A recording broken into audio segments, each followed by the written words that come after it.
Hello my friends, today we are gonna design this beautiful admin dashboard using React. This is the homepage. We will have different widgets here, and right after we are gonna show a progress bar component and this interactive chart. And we are gonna add a custom table here. Let's check out the list pages. We will use an amazing data table that we can select our items, sort them, or filter them. And here we will be able to delete items or display a single item using this button. In this project, you are gonna see how easy to create different pages using functional components. And also you are gonna learn how to add a dark mode option for your websites. It's an amazing project for your portfolio and a great admin dashboard for our feature projects. And finally, we are gonna deploy this dashboard using a hosting service.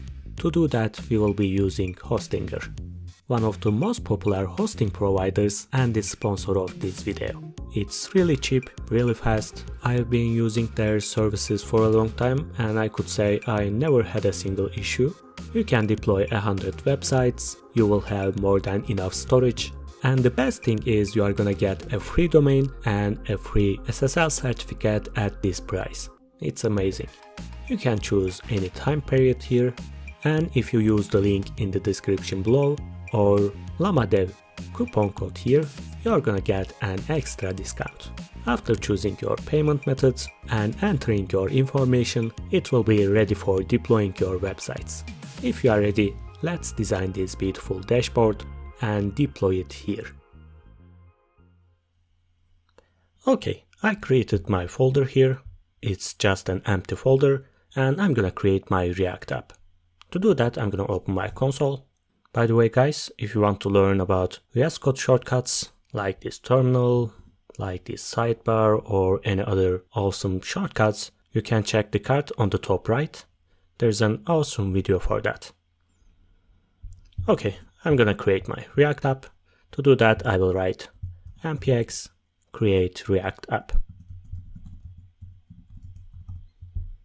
And I'm gonna install inside this folder, so I will write dot and enter. During this process, let's check out our font family.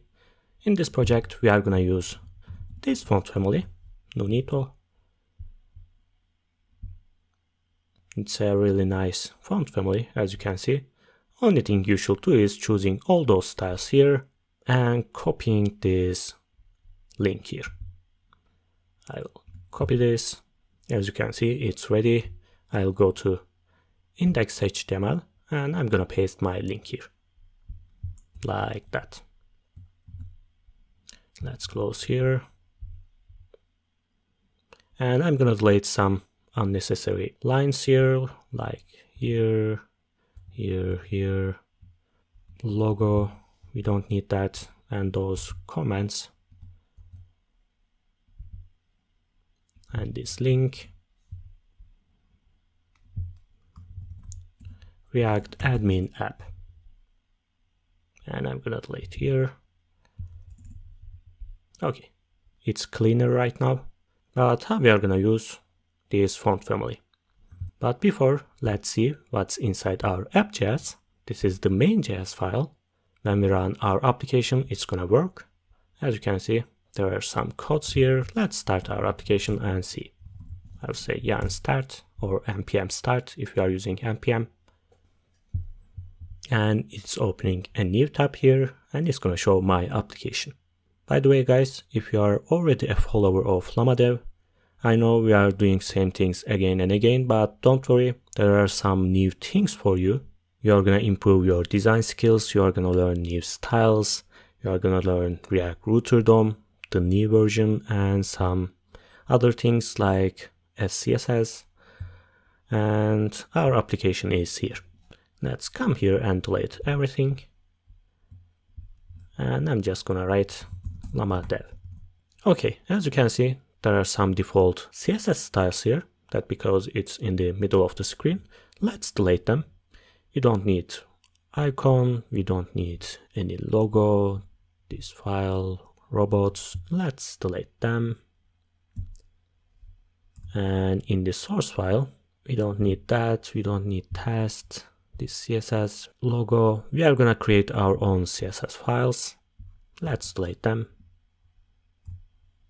And let's delete those imports here.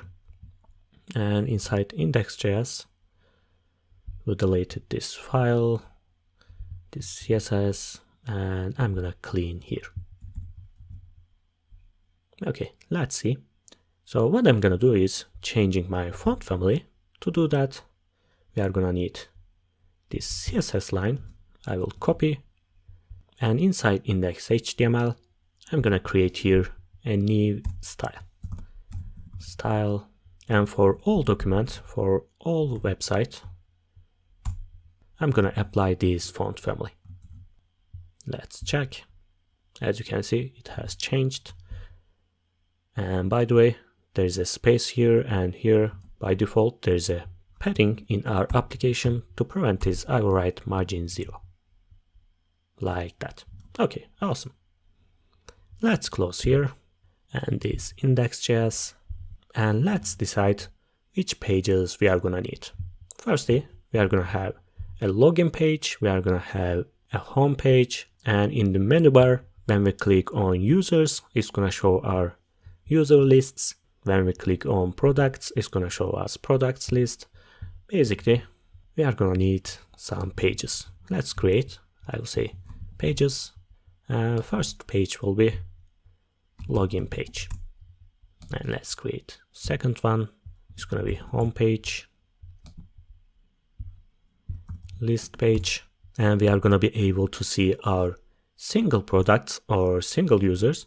So I'm gonna create single page, and finally I'm gonna create new page, which we can add new user or product. Okay, let's create our home.js first. I will say home.js, or you can use JSX. I'm using JSX that because it's really easy to handle HTML elements inside JSX. So let's create our function. I'm gonna use these shortcuts. If you want to learn more about those shortcuts, VS Code shortcuts, you can check the card on the right top. There's an awesome video for that also. And by the way, I was using _refce, but I don't know why it's not showing up. Okay, anyway, I'm gonna handle that later. I don't wanna waste your time. That's because when you use underscore, it doesn't import this React component. We don't need that. But anyway, it can stay. And I'm gonna create my CSS file. But in this application, we are not gonna use pure CSS. We are gonna use Sass. To do that, I'm gonna open new terminal here, and I will say yarn add or npm install and Sass. Why we are using Sass? Because I just want to do something different, and it's really easy to handle your CSS files. You can write nested CSS files, so you don't have to worry about your class names, and it's really easy to handle global variables and functions. You are gonna see all of them. If you're a front-end developer or full-stack developer, you should definitely learn Sass. Don't worry, it's not a different framework or doesn't have different syntax. It's just like CSS. So what I'm gonna do is creating here a Sass file. I will say home.scss, and we are gonna use this CSS file here. I will say import home.scss. Let's come here and give a class name. I will just say home, and if I say home and background color, for example, this color, and if I use this home component here,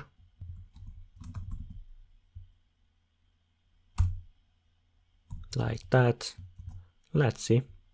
Okay, as you can see, purple is here. What's the awesome thing about SCSS? If you write here, for example, h1 class name, let's say title, instead of writing this title here, you can basically move it inside home because it's the child of home div here. As you can see, it's nested inside our HTML file. We can do the same thing here.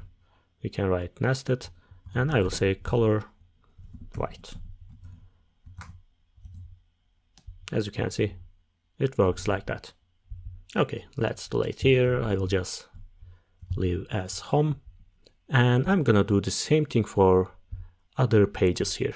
List.js, list.scss, login.js, login.scss. I'm gonna stop the video and come back later. Okay, I created all my pages, as you can see. List, login, new. There's nothing different. I just created my functions. Okay, but how we are gonna change pages inside our application? We see our home page, but if I want to go to login page, for example, or users page, as you can see, it's still home page. That's because inside our app.js, we use only this home page. But how we are gonna do this dynamic? It's really easy. Let's write here yarn add or npm install react router DOM. You here. Okay, let's install. And I'm gonna show you how to use it. So if you search for React Router DOM, let's choose the latest version. And let's read the documentation. I will say installation. We have already installed that. Let's check overview. As you can see, we can use router like that. We are gonna just import some React Router DOM components, and after we are gonna use it like that. I'm gonna show you. Don't worry about that. Firstly, I'm gonna import those components. And here, I'm just gonna paste it. Let's delete all those roots here. And let's decide which components we are gonna use. Firstly, we are gonna have home page. To do that, inside roots component, I'm gonna create a new route, and our path will be just main path, which is just slash. And I'm gonna close here. I'm gonna go to home page, and as you can see, it's here. If I write here anything else, and if I go that path, as you can see, it's here. And also, you can use nested routes. How we are gonna do this? Instead of writing here element, you can come here and create new route, and you can say index here, and after that element and home. It's exactly the same thing as we did before. We are gonna use this path, and our index component will be home. So if I create here another route, and let's say path login, and my element will be login page.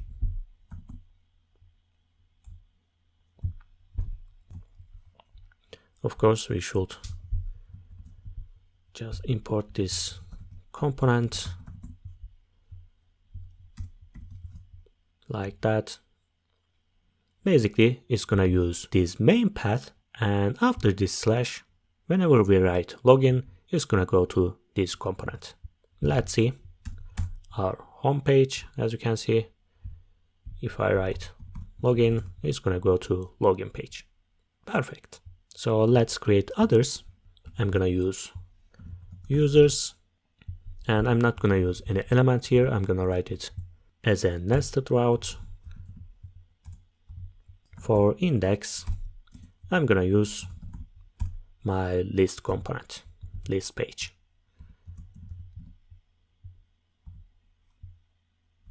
Like that. Let's create other paths. I will say path, and here we can use any parameter like user ID, and I'm gonna change it as single page. And one more. Our path will be new, and element will be new page. Let's import them. List, single page, and new page. Of course, they are gonna be lowercase. and let's see. I'm gonna go to users page first. As you can see, it's calling my list page, but if I write here any parameter, any user ID, it doesn't matter what you are writing here. As you can see, we are in the single page. You can change here any username, user ID. It's gonna always call this single page. And if I write here new, as you can see, it's not taking this as a user ID. That's because we defined here new path, and in the previous version it was not working like that. You had to write exact key, but in this version it's much more easier. And let's create another route. Let's say products. It's gonna call list again, but don't worry, they are same pages, but we are gonna show different lists. We are gonna pass our data, let's say product ID, and new will be new. Products, product ID, and new product. Perfect. I hope you understood how it works. There is nothing complex. After a couple of examples, you are gonna understand better. That's all for our app.js. Let's take care of our homepage. I'm gonna open my home.jsx and let's see what we are gonna create. Before creating anything for the homepage, let's go to homepage, by the way. Okay, let's create our common components, the sidebar and the navbar. They are not gonna be only in the homepage. We are gonna use them in every pages. So let's create that components first. I'm gonna open my sidebar here and let's close pages and create component folder. I'll say components, and inside we are gonna have sidebar and navbar. Let's create our CSS and JS files. I'm gonna say navbar.jsx, navbar.scss. I will do the same thing for here. Sidebar JSX,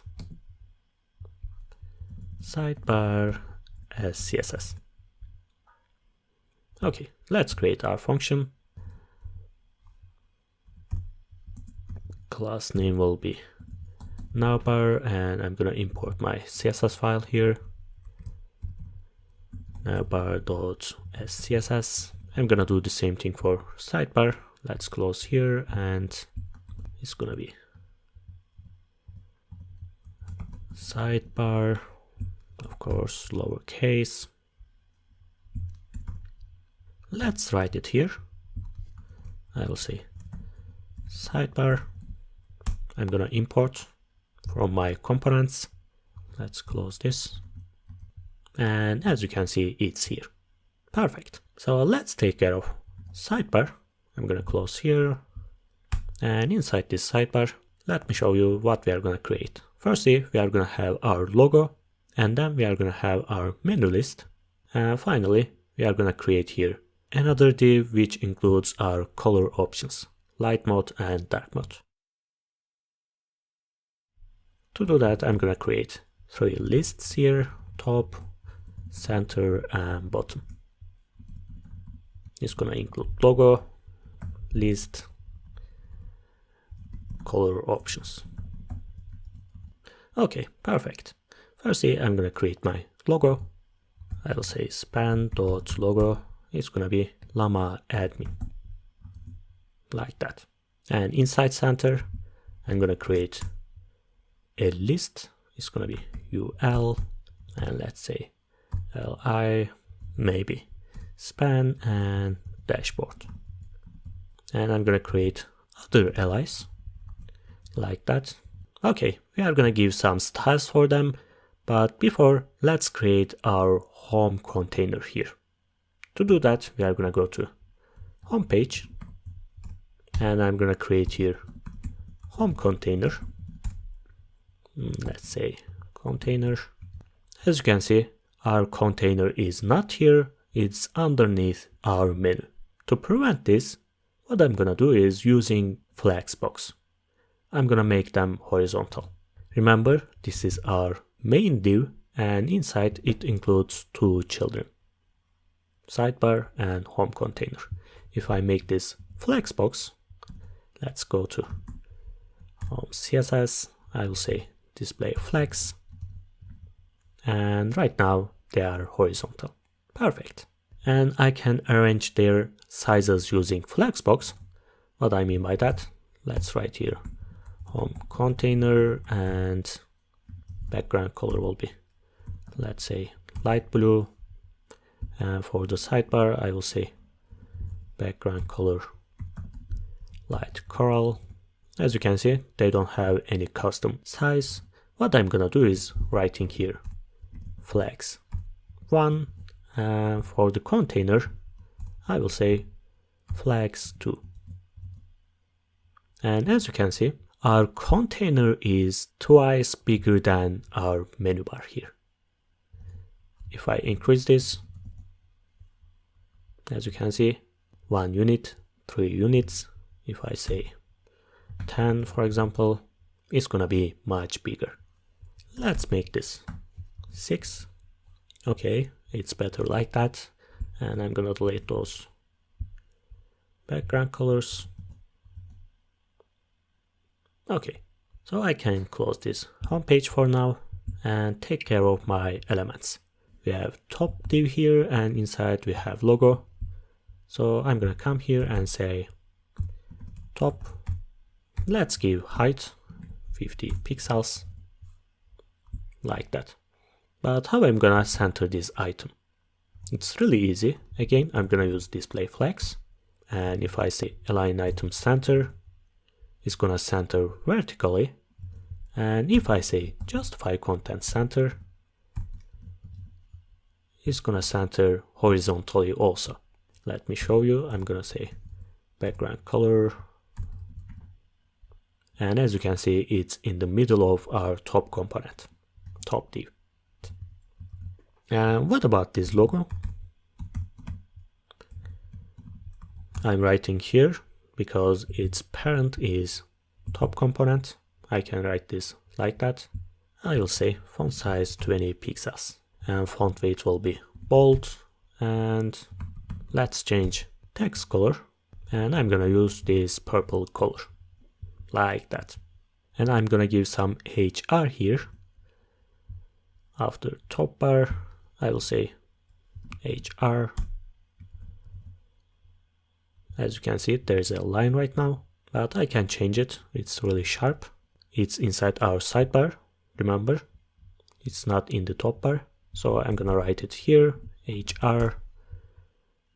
Firstly, height will be 0, and border will be 0.5 pixels, solid and light gray. Okay, it's still sharp, maybe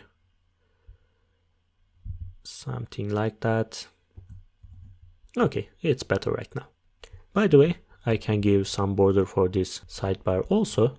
Let's copy this, and for sidebar I'm gonna paste it, but this time it's gonna be only right side, like that. But as you can see, it's ending here. That because we don't have any height.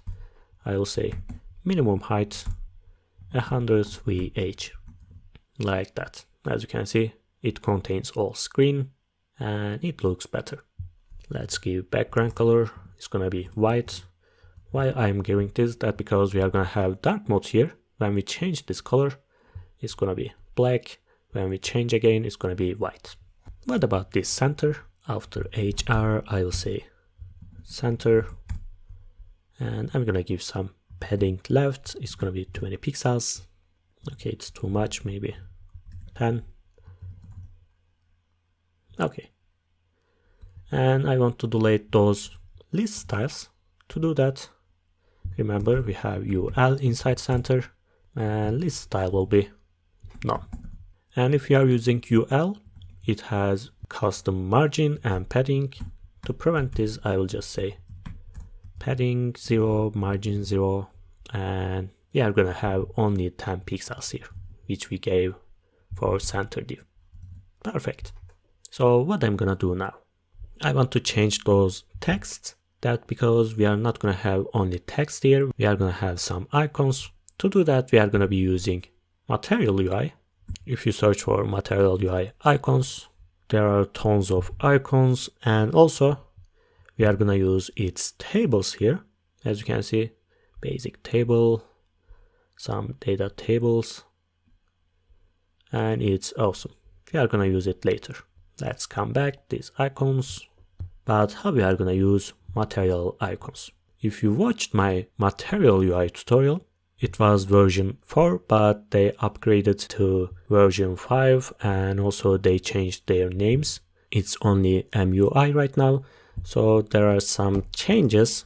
Of course, I'm gonna make another tutorial for this version, but for now, I'm just gonna show you how to install it and how to use icons and this table. Let's come here. I will say installation, and I'm gonna use yarn, so I will just copy here, and inside my terminal I'm gonna paste it. I'm not gonna enter yet, that because we are gonna install also Material UI icons. So I will come here, as you can see, SVG icons. I need to install this also. I will paste here and I'm gonna enter. It's gonna take a while, and after that we will be able to use those icons. Firstly, let's search for dashboard.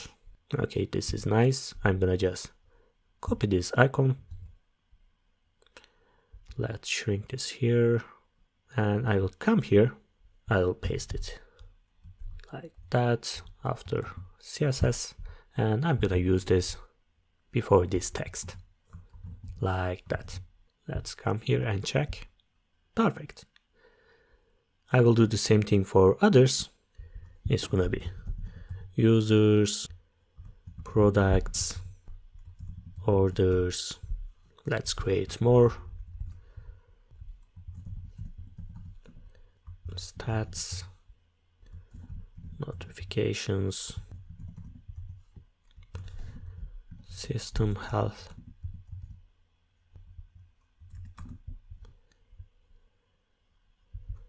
logs,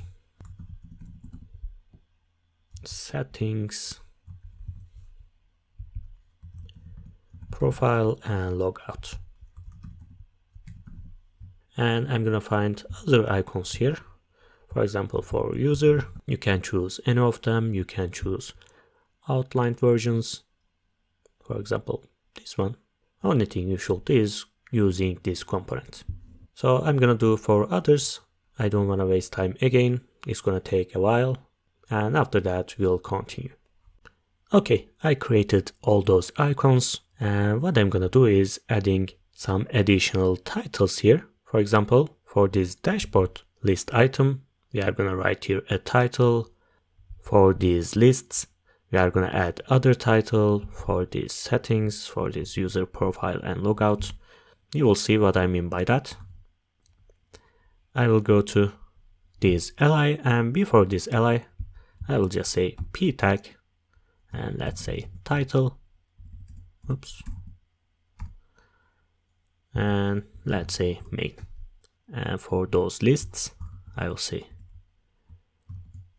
lists, and maybe here, let's say useful links, or just useful, and here maybe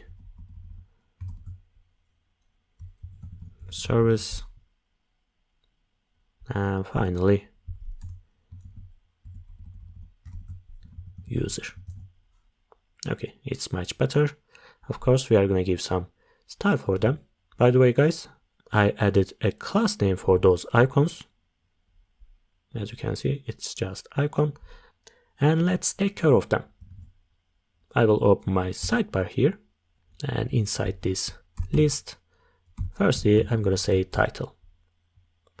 I will say font size 10 pixels, font weight bold, color, let's say this gray color, like that. I will say margin top 15 pixels.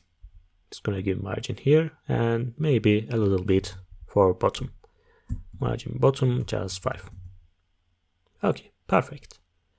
And what about this li? As you can see, they are horizontal but they are not vertically centered. To do that, we are gonna use again display flags. I will go to li and display flags, align item center, and as you can see they are centered. I'm gonna give some padding for this li, let's say 5, like that, and I will say cursor pointer. So we are gonna change our cursor that we can click, and when I hover over this list item, I'm gonna change its color. To do that, we can use and hover here, and I'm gonna say background color, and it's gonna be this white and this purple color. Let's see. Okay, perfect. So what about those icons? We can change their colors also. It's inside li. Remember, I'm gonna say icon. Firstly, font size will be a little bit smaller, and color will be this color.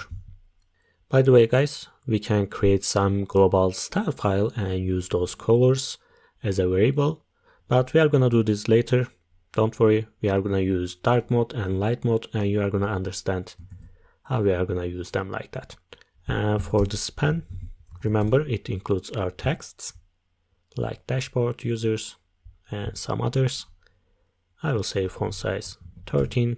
Font weight will be a little bit bold, and color will be gray color, like that. Maybe margin here, margin left 10 pixels. Okay, perfect. It looks really nice. And let's take care of these bottom side color options. So what I'm gonna do is creating here 2 divs, and they are gonna include our colors, black and light color. You are gonna understand better right now. I'm gonna create color option and second one. And if you want, you can create more color options. Let's try. Let's see first. Our center is starting here and ending here. So I'm gonna create my bottom here. Let's say display flags again, and I'm gonna give some margin. Okay, there is nothing inside we can see right now, but let's create our color options. 20, height 20. I'm gonna give some border radius, 5 pixels, and I'm gonna give border. Let's say 1 pixel solid, and our purple color here. And again, cursor pointer. We are gonna be able to click them. And after that, let's give different color for each option. To do that, we are gonna use and child. And for the first child, of course, it's gonna be and here. And for the first one, I will say background color, let's say white smoke. And for others, I'm gonna duplicate this for second child and third child. Let's say something dark, maybe dark blue. As you can see, they are here. Of course, I can give some margin between them. Let's say margin 5. Okay, perfect. You can give more example, or you can delete this blue. It depends on you. But in this project, we are gonna use only light and dark mode, so I'm just gonna use 2 of them. Okay, awesome. It looks pretty good. So let's take care of navbar, and after we are gonna finish our common components, and we will be able to take care of our container. I'm gonna close everything here. And again, if you wanna learn more about VS Code shortcuts, just watch my other video, and I'm gonna open components, navbar, and navbar CSS.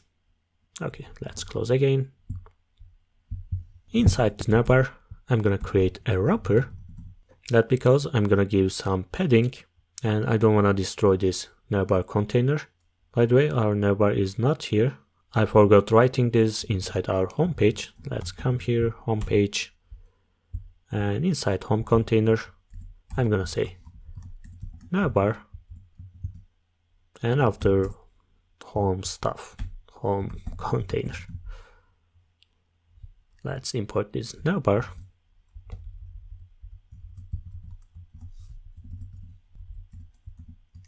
Okay, perfect, it's here.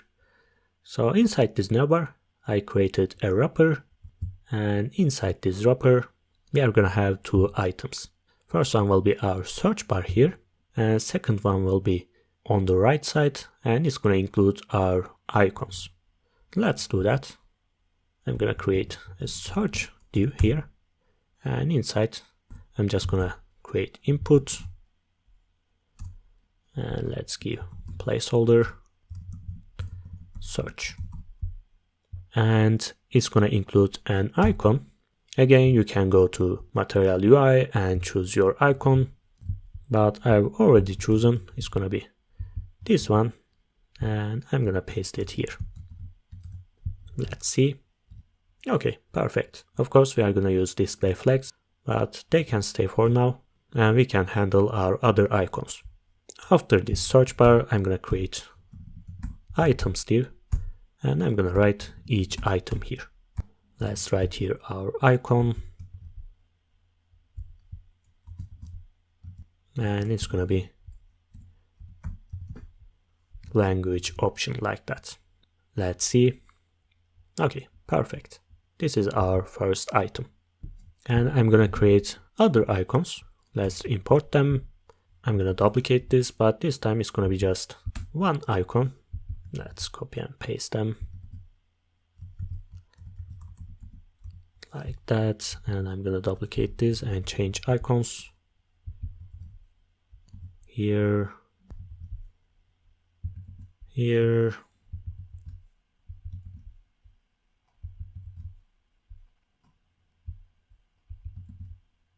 let's delete this, and we are gonna add user avatar later, but for now they are gonna be like that. Before adding any additional things inside those icons, let's make them horizontal. So I'm gonna close here and open my navbar here. I'm gonna give a height for this, 50 pixels. I'm gonna give border bottom. Remember, we gave for sidebar, it's gonna be exactly the same border like that. And I'm gonna center my wrapper, align item center, and I will say font size 14 pixels, and color will be gray, something like that. Let's see. Okay, it looks weird, that because our wrapper is not display flags, so it's not horizontal. Let's come here and say wrapper display flags, and also items will be, let's see. Okay, perfect. So let's center them. I'm gonna center this wrapper, align item center. By the way, we forgot padding here. I was going to give padding. Okay, perfect. But what I want to see is this search bar in the left side and those icons in the right side. To do that, I'm gonna use justify content and space between. It didn't work, that because we don't have any width.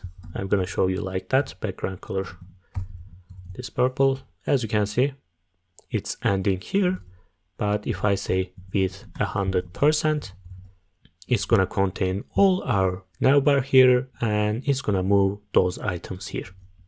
Let's delete this. Perfect. Remember, in justify content, we can just center them. In this case, they are gonna be in the center of wrapper, but in our case, we are gonna separate them like that.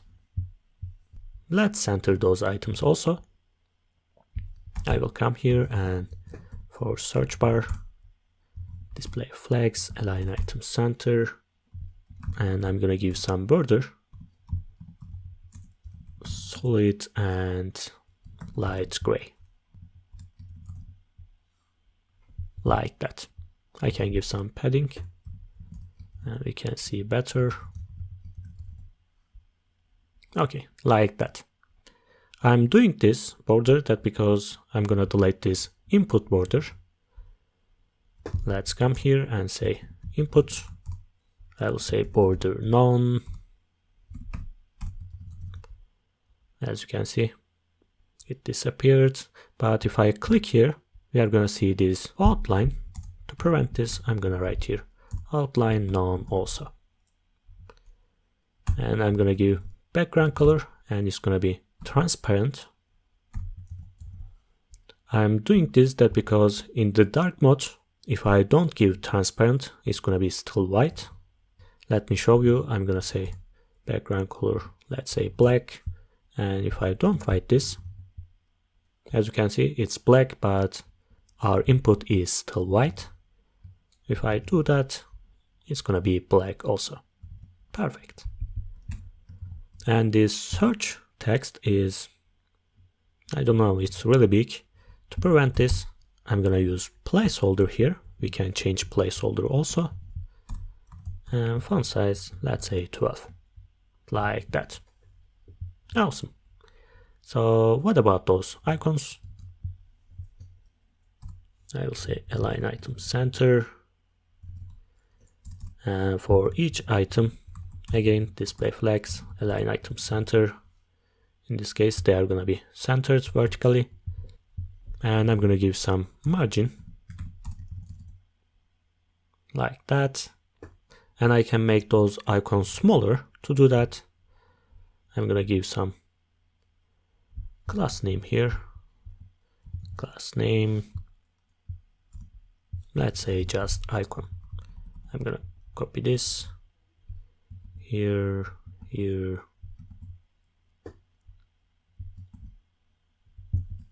Like that. Let's choose this icon. Font size, let's say 20 pixels. Like that. So let's create here user avatar. I'm gonna create one more item, but it's gonna include an image. So let's delete here and add our image. I just chose a random image from pixels. You can choose your avatar or whatever, and class name will be avatar. Let's see. Our avatar is here. Of course, there is no style. I'm gonna come here and avatar. Let's make this smaller, height 30, and I'm gonna make this circle. And there is one more thing. We can add here a counter for these notifications and messages. So let's come here for this notification and for this bubble message. I'm gonna add one more div. And let's say, for example, 1. I'm gonna duplicate this and move it here. Let's say 2. Let's take this class name. And I will say with 15 pixels, height will be the same. And background color will be red.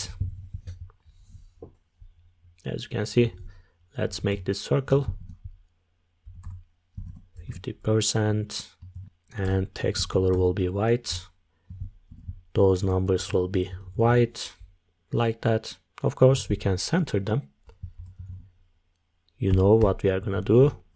Align item center, justify content center, and we are gonna center them vertically and horizontally. But those numbers are really big. Let's say font size 10 and font weight maybe bold. Okay, perfect. But how I'm gonna move those here? This is our item, and I'm gonna move those numbers on top and right. somewhere here. To do that, we are going to change its position. I will say position absolute. In this case, we can give any position here.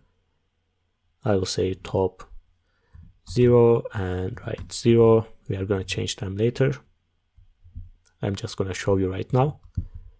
And as you can see, they are going somewhere there. That's because we didn't make our item position relative. You should always remember that if you are using position absolute, the parent should be position relative. So if I go to parent and if I say position relative, and as you can see, let me make this clear background color. Let's say yellow. And as you can see, this is our item, and this counter position is top 0 and right 0. But it doesn't look good. Instead of 0, let's say -5, -5.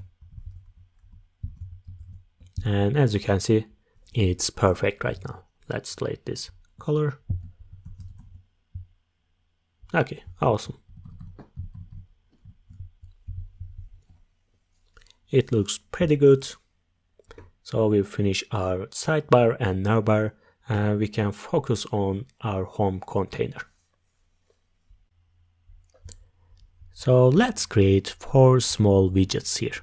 To do that, I'm gonna open my home page, and after this navbar, let's create widgets container, and inside we are gonna have 4 widgets.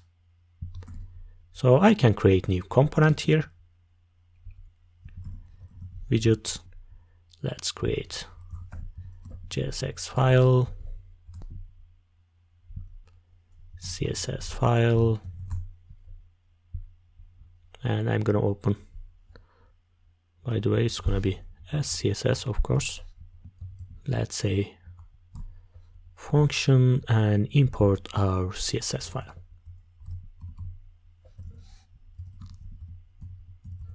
Let's give class name. Okay, so I'm gonna call this here, and 4 of them. Of course, we are gonna pass our props here, but for now, let's take care of our design. What I'm gonna do is splitting this widget container into 2 pieces. First one will be left, second one will be right, left, right, and let's see. Okay, as you can see, they are vertical. To prevent this, we are going to be using Flexbox. So if I go to homepage and CSS, remember we have widgets container. I'm going to make this display flex like that. By the way, I can give padding for this, padding 20. And I'm going to give some space between all those items. To do that, you can go to widgets and say margin right 20 pixels like that. But also, if you are using Flexbox, you can basically come here and say gap 20 pixels. It's exactly the same thing. As you can see, there's a space here, here, and here. Perfect. So I'm gonna close here, and I'm gonna make each item Flexbox also. For each widget, it's gonna be horizontal. Of course, you can give some width here, like that. But if you do that, it might cause some problems. The screen size might be different for each device. To prevent this, just give here flex 1. Using flex is always better than custom width. Okay, let's give some padding for each item. And I'm gonna separate those items. Remember how we are doing this? Justify content space between. This is our container, and first item on the left side, second item on the right side. Perfect. But we cannot see exactly this component. You can give here a background color, border color. You can give box shadow, which is my favorite. I'm gonna copy my code and paste here. I'm gonna show you how you can do this, don't worry. And as you can see, it looks much better. To do that, you can search for box shadow generator on Google, and if you do that, you're gonna see some options here like shift down, shift right, spread and blur. Only thing you should do is copying this code and paste for your CSS.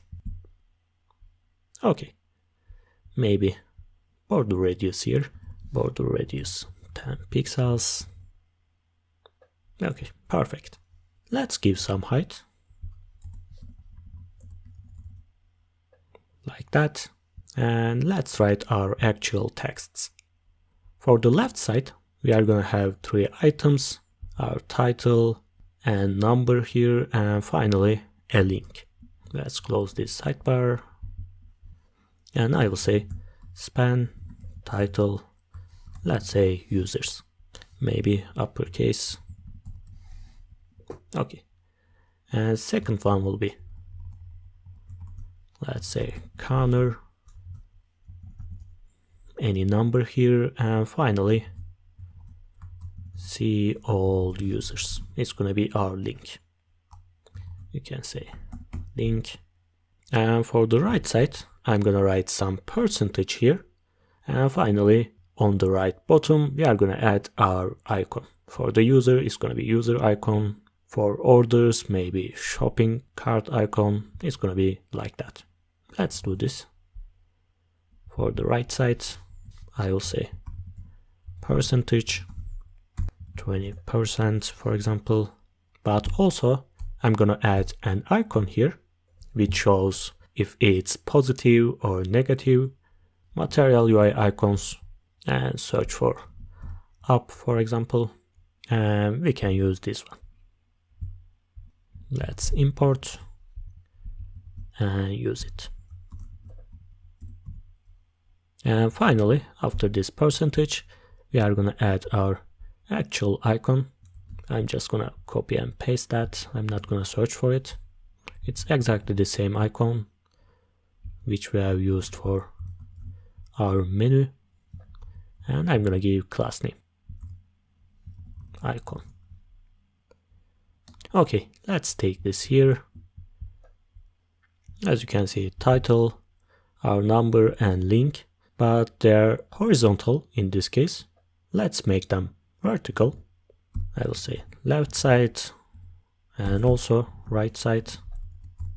It's gonna be display flex, but flex direction will be column. In this case, it's gonna be vertical. And if I say justify content space between, we are gonna separate them like that. Perfect. Let's take care of those items. First one will be title. I will say font weight bold. Font size will be a little bit smaller and color will be gray. But it's too dark, I think. Something like this is better. Okay, perfect. What about this number?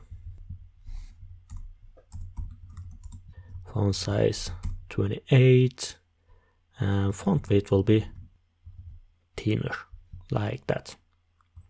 And finally, for the link, font size 12, and I'm gonna give border bottom 1 pixel solid and gray.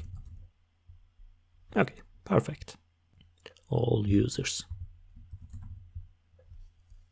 But it's overflowing. Our width is bigger than what we expected. So if I write here width maximum content, it's gonna be ending where our text ends, which is here. Okay, so what about this percentage? Let's take this div, and firstly I'm gonna align them like that. Let's say font size 14. It's gonna be smaller. Okay, so what I'm gonna do is making them green for the positive numbers, red for negative numbers. To do that, we can use another class name here. Let's say positive. I'm gonna say positive, and color will be green. And for the negative one, it's gonna be red. Okay, it's not here. That's because I didn't save. Okay, as you can see, it's green. If I make this negative, it's gonna be red. Perfect. Of course, we are gonna change them dynamically after fetching our data, but for now it's just a design, don't forget. And what about this icon?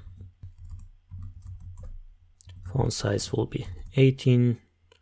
I will give some padding because I'm gonna give background color. I'm gonna give this color and border radius, let's say 5 pixels. But I just wanna align this item here. So I will say align self, not items. Remember, items just aligning all children, but align self just aligns the actual item. So if I say flex end, it's gonna go to end of the item. Of course, this background color is not gonna be this one. We are gonna change it. But for now, I just wanted to show you. So we can delete this. Because for each item, it will be different for users. For example, red, orders, yellow, earnings, green, something like that. But how we are gonna decide that? If you remember, we are calling our widgets like that. And right now, I'm gonna give a prop.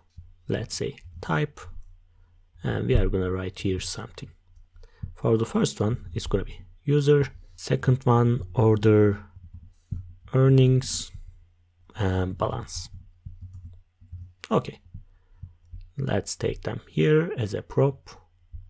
By the way, I can close here. I will say type. So according to this type, we are gonna decide which title, which link, which icon we are gonna use here. Let's do that here. I will say let data. It's gonna include title, and if it's money, we are gonna add here a $sign. It's gonna include our link and our icon. So basically we are gonna change it. That's why we are using let. In this case, we can use if else block or switch case block. Let's say switch case, and we are gonna look inside our type, and we are gonna check it, and our first case will be user, which means if our type is user, what I'm gonna do, I'm gonna change data. I will say title will be users. I'm gonna check if it's money or not. For this case, it's gonna be false because it's user counter, and link is gonna be see all users, and icon will be some material UI icon, which is person outlined. And don't forget our class name here, icon. There's a warning here that because we didn't use a default case, let's make this to prevent this error. If it's default, I'm just gonna break. Okay. For other cases, we are gonna need other icons. I'm just gonna copy paste them, and let's copy here for order, for earnings and balance. Let's change them. For order, it's gonna be orders, view all orders, and icon will be shopping cart outlined icon. And this one, earning, is money will be true. Let's say view net earnings, and icon will be, what was the name, monetization. Let's paste here, and finally balance. It's gonna be true again. Let's say see details. And finally, this one will be our icon. Okay, right now we have data. We don't need them anymore. Instead, we are gonna write here data.title. I'm gonna write here a condition first, and I will say if data dot is money, just write here a $sign. And also I'm gonna write here the amount, but we don't have any amount. That because we are not fetching any data, we don't have any DB, but for now I will say temporary. Let's write here amount and 100 for example. And I will do the same thing for percentage. Let's say difference or percentage. It's gonna be 20. They are for the design part. In the next tutorials, when we fetch any data, we are gonna change them. Where is our amount? Okay, here. It's gonna be data dot link. It's gonna be difference. And finally, data dot icon.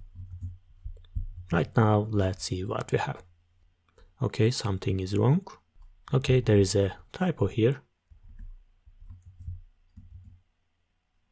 Right now, everything works perfectly, as you can see. And for those icons, we can give some color and background color. To do that, I will say style here. Color will be crimson, like that, and also background color, and it's gonna be this color. It's a red color, but as you can see, I just decrease this opacity. Let's see, something like that. And I'm gonna do the same thing for others. For shopping cart, as you can see, it's gonna be this golden color. Why I wrote them like that?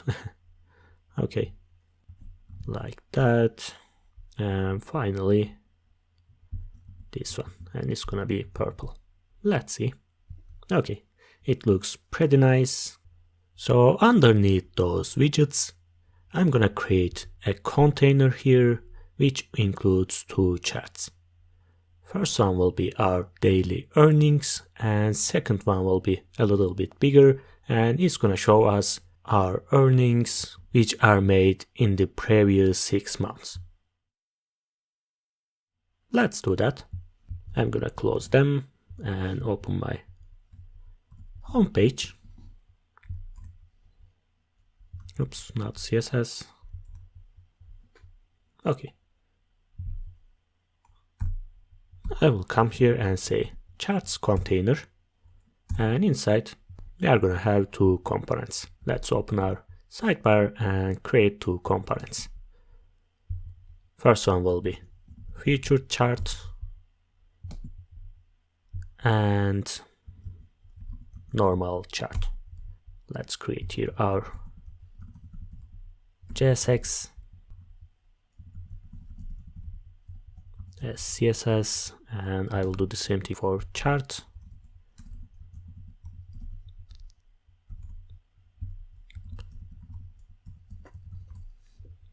Okay, let's create functions.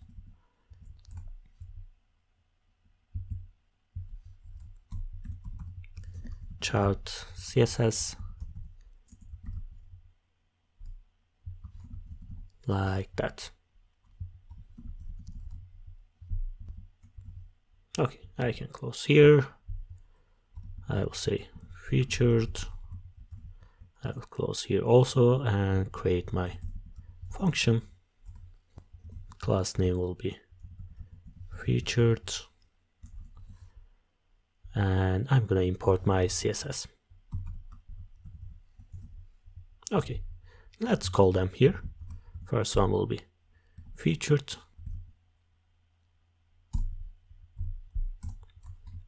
and chart. Okay, it's not here. Let's import manually.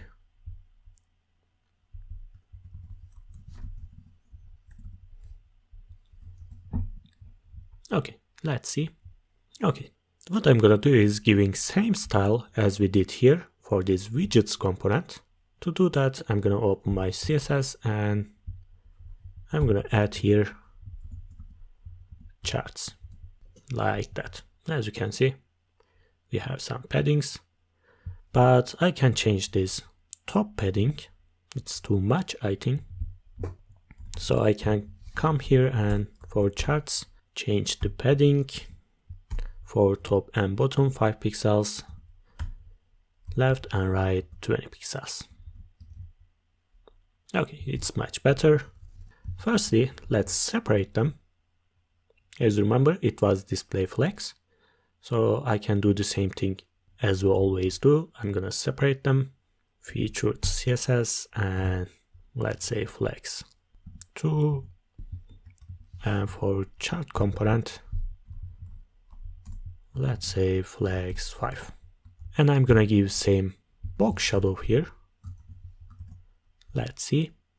Maybe it's too small compared to chart. Maybe I can decrease that. I don't know. Maybe 3.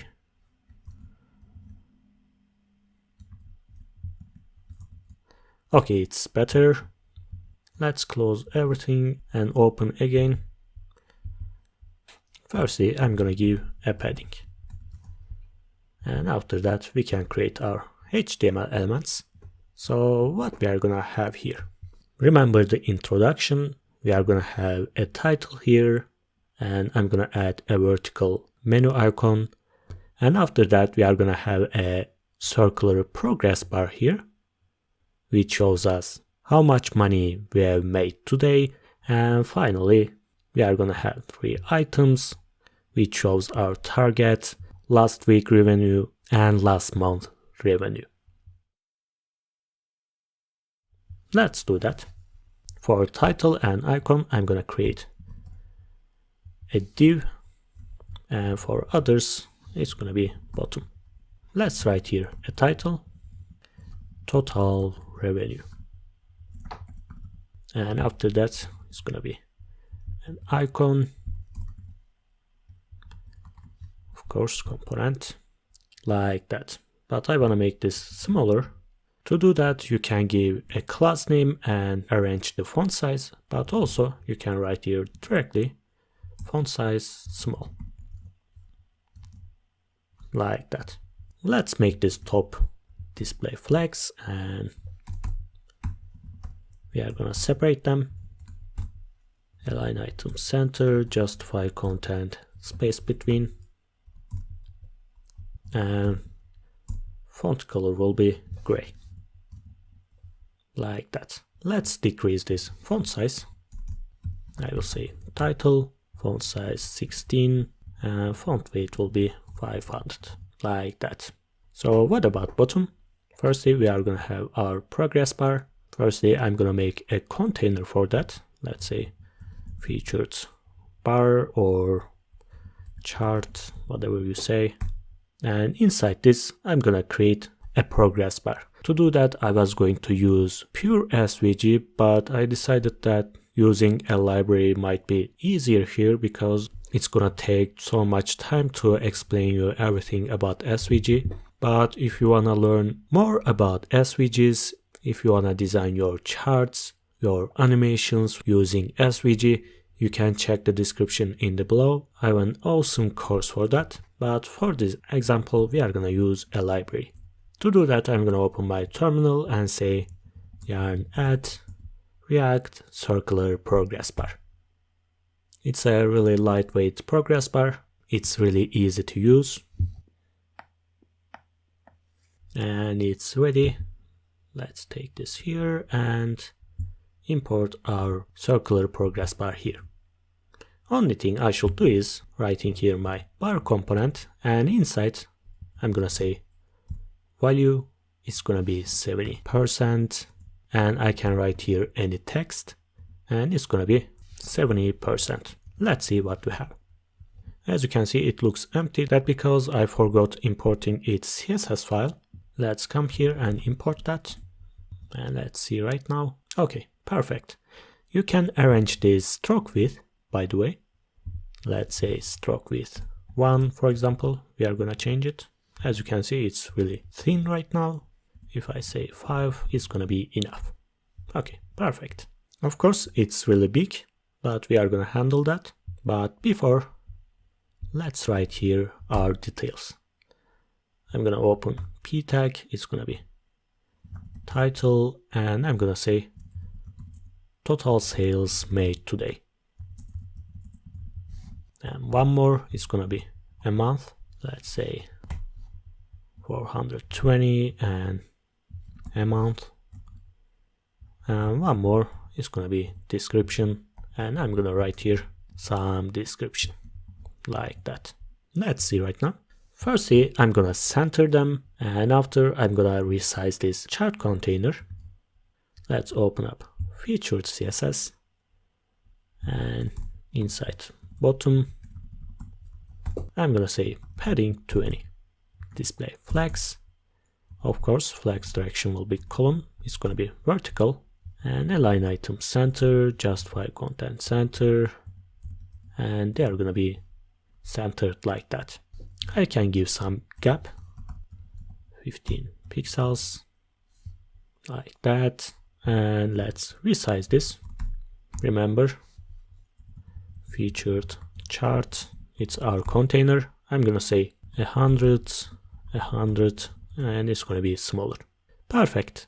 What about this title? I will say font weight 500 and color will be gray. This amount, font size will be bigger like that.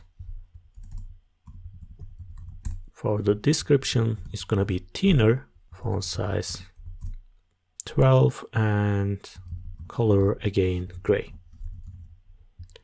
But as you can see, it's not centered. To prevent this, you can write here text align center, and it's gonna look better like that.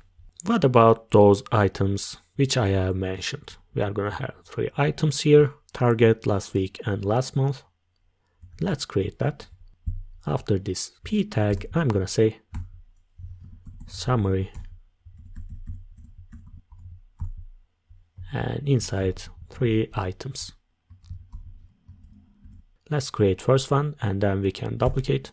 I will say item title is gonna be target, and item result amount, let's say 12k.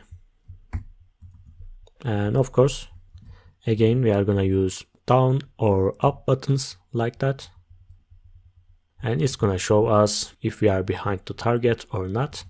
So basically, I'm gonna import down and up icons. Let's use this one, for example. And font size again small, like that. Of course, it's gonna be display flags. Let's give style. I will say summary, display flags, align item center, justify content space between. Of course, we cannot see right now because we didn't duplicate this. Okay. Did I say center? No, it's space between. That because, as I mentioned before, we don't have width. If I give width, as you can see, it's gonna separate them. Okay. And for each item, inside summary, I will say text align center, like that. And item title inside, font size 14, color will be gray, perfect. And item result, remember, we have item result, which includes our icon and our amount. Item result display flex, align item center. I can give some margin and decrease font size. Okay, it's much better. And finally, again, I'm gonna use positive and negative one. Oops, it's gonna be like that. Color will be green and the negative one is gonna be red.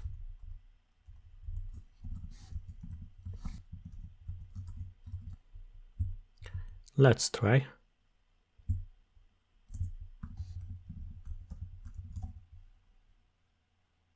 As you can see, it's green. Let's make this positive and this one negative. Like that. Of course, we should change their icons because they are positive. Like that. And their titles. Last week and month.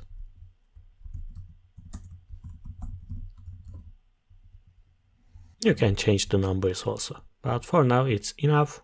It looks amazing. Let's take care of our chart. Let's close them and open chart component and its CSS file. Like that. Okay. Let's decide which chart we are gonna use. I've searched for a couple of React charts. I found React Viz from Uber. There is a Nevo. It looks pretty good too. Rechart, I think it's the easiest one. And React Chart.js too. All those libraries are awesome, but if you check for their documentation, you are gonna see they're a little bit complicated compared to Rechart. Not that much, of course we can handle that. But I don't think we are gonna need those libraries. Let's check here. As you can see, there are many options here, but we are not gonna use them. And Rechart is the same. So I decided to use Rechart. It's really easy to use. If you check for API, as you can see, we can use this area chart. It looks awesome.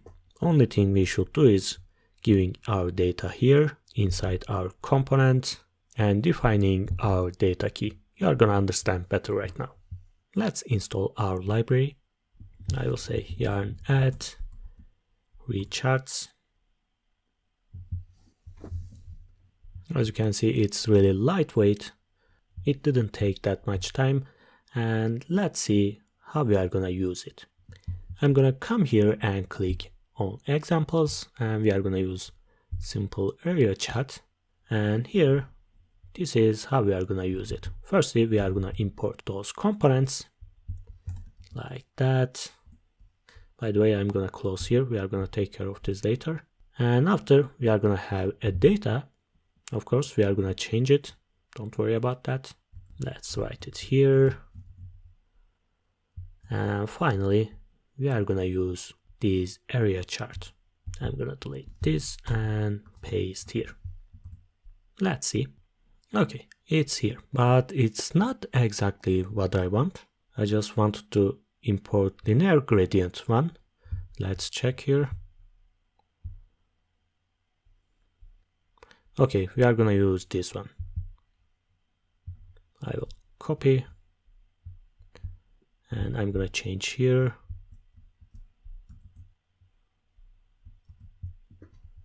I'm gonna save, and okay, it's much better. And as you can see, we have two data here, but we are gonna use just one of them. As you can see, it includes their names and also variables here, but we are gonna just use one of them. So basically I'm gonna delete this and I'm gonna write my own data, and it's gonna include our month names, January, February, March, just for 6 months, and their total numbers. Let's write here a title, by the way. I will say last 6 months revenue. or user number or whatever you want. And what I'm gonna do is, as you can see, this is the second one. I'm gonna delete this. We are gonna use just one. Its ID is color UV. We can change it. Let's say total. In this case, we should change it here. And the important thing is our area. This is how we are showing this chart. This area will be our total number. To do that, I'm gonna delete this data key. It's not gonna be UV anymore. It's gonna be total, which is our total here. Of course, it's uppercase. And I don't need this second one. Let's see. I saved and it's here. Of course, it looks pretty weird. It's going to infinity, I think. Let's comment this out and check where the problem is. Otherwise, it's gonna crash. Okay, there's a height here and it's 100%. I'm gonna delete this. Or at least I should give any number here. Let's say 100. And it's gonna be really small like that. But the awesome thing is you can give here an aspect ratio. I'll say aspect, let's say 2 and 1. It means if width is 100 pixels, the height will be the half of the width, which is 50 pixels. Let's see. As you can see, it's much better. By the way, I'm gonna give the same box shadow here and padding. Let's open our CSS file and I'm gonna make all colors gray. It's gonna be gray like that. And also I can give some margin here. Let's say title, margin bottom 20 pixels like that. So what we can do here, firstly, I don't want this y-axis. I can delete that. Only thing I should do is coming here and deleting y-axis. Okay, it's much better. And I want to change those colors to gray. For x-axis, if I say color, can I apply this? Let's see. Okay, it's not color. Maybe it's stroke. I'm not checking the documentation, but maybe I should, but it applied. Okay. If you want to learn more about this chart, you can just check examples and check the documentation. But for now, it looks pretty good. As you can see, January, February, it shows every month here. But maybe I can change this grid color. It's here. Let's give class name. It's gonna be chart grid.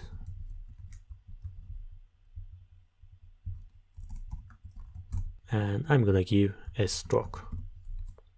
It's gonna be light gray but whiter like that. Okay, it's much better. Why I am using this in this CSS file? That because when we create our dark mode, we are gonna change it inside our CSS file. Otherwise, I could do the same thing here, writing stroke and writing this color. But we are gonna change it in the dark mode. Okay, perfect. There is one more thing we should create inside our homepage, and it's our table. We are gonna create underneath those charts, and we are gonna show the last orders or last users, whatever you want. To do that, let's create a table component. I will close them and I'm gonna open my homepage first. And after these charts, let's create list container. And inside, let's say list title first. And after we are going to create our component. I will say latest transactions. Before creating our component, I will write here list. And as always, our box shadow and padding. And of course, as I said, we are gonna use a global CSS and we won't have to write them again and again, but just wait, you are gonna learn it. Of course, it's not list, it's list container. Okay, perfect. Let's change this title also and create the component. List title, font weight 500, color will be gray, and margin bottom, let's say 15 pixels. Okay, awesome. Let's create our table. I'm gonna go to components, table, table JSX and CSS.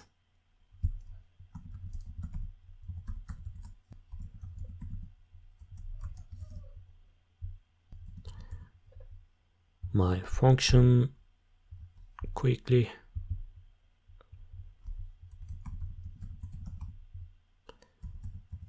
And finally, class name.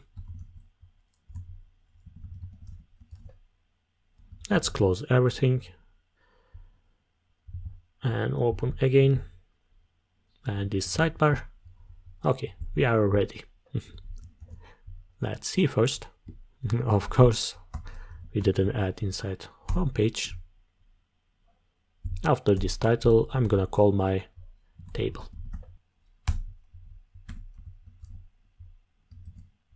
Okay, let's see. And it's here. So what I'm gonna do is going to material UI.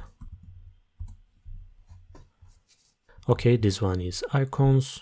I'm gonna go to table. Let's search for it.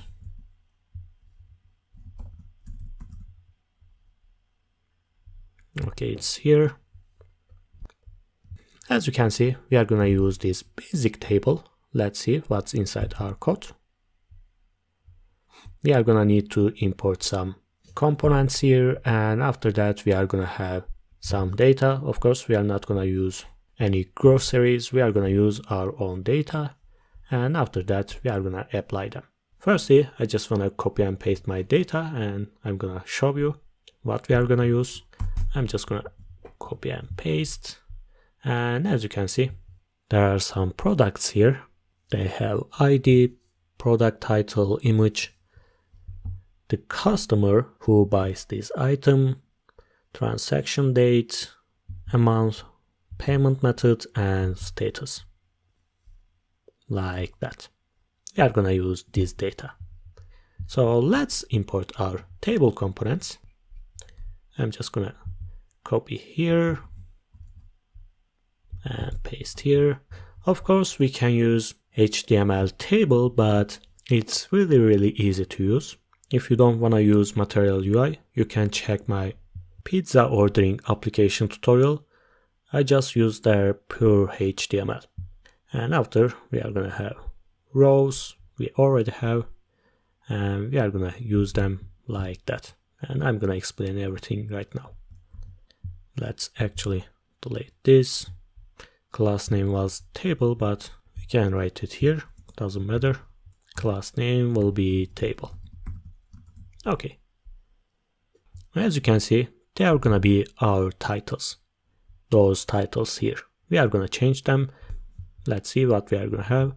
We are gonna have tracking ID, title, image, all of those values. Basically, I can copy and paste my table cells like that. As you can see, ID, name, customer, date, everything is here. Additionally, I just added here a class name, which is table style. We are gonna make some changes inside style. And here, as you can see, there is some material style here. We don't need that. Let's delete. So what's this key? Basically, it's the unique key of our data elements. As you can see, our unique key will be transaction ID. So I can come here and say .id, and after that we can start changing our cells. First one will be, remember, tracking ID. I'm gonna change it By the way, I can delete them. And second one will be product, because it includes our product name. Customer, date, amount, method, and status. By the way, I don't want to align them anywhere. I'm gonna delete this, and also we are gonna need class name.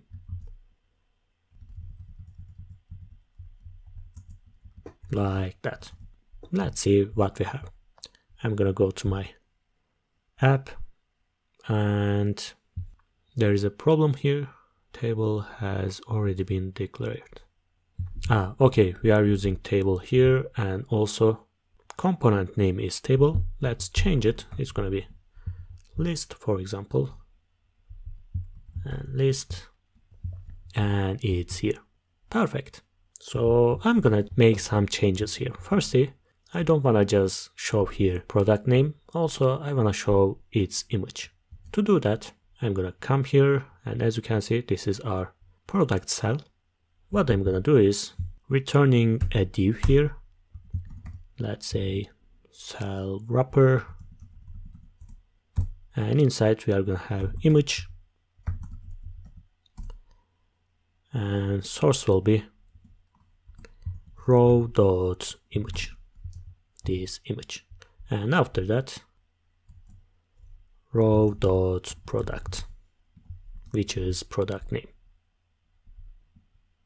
As you can see, they are really big. Let's change them. I'm gonna open my CSS file, and cell wrapper is gonna be display flags, align item center, and for each image 32, height 32, and it's gonna be 50%, and I'm gonna give margin between this image and its title. By the way, 32. Okay, it's not covering all this border. Only thing I should do is writing here object width and cover, like that. Awesome. So we are gonna have one more change, and it's gonna be our status. For approved transactions, it's gonna be green. For pending, it's gonna be yellow. Let's do that. I will come here, and for this status, let's delete here and create a span, and its class name will be status, but at the same time its class name will be our status value for each item. For example, it's gonna be status and pending, status and approved, status and pending, like that. To do that, let's cover this with curly brackets, and we are gonna change it like that, and $, and row.status. And finally, I can write here row.status. So according to this status, we can change their colors. Let's come here. I will say status. I will give some padding because we are going to change background colors. I will give some border radius, 5 pixels. And for approved, color will be green, and background color will be green, but its opacity will be really low. I will do the same thing for pending.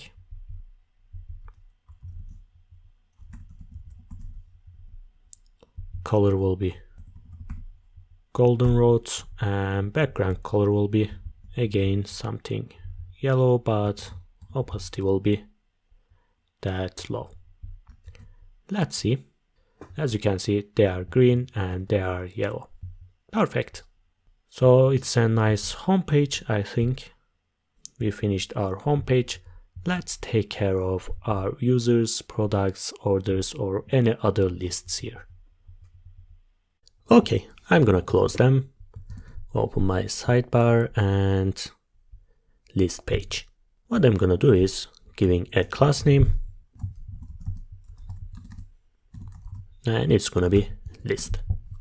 And inside this list, I'm gonna do exactly the same thing as I did for homepage. So I'm gonna call my sidebar here. And after that, we are gonna have this container. And inside this container, we are gonna have our navbar. And after that, we are gonna create our data table component. But for now, let's say data table. And I'm gonna import my components. Import sidebar from components, sidebar, and sidebar. I will do the same thing for navbar.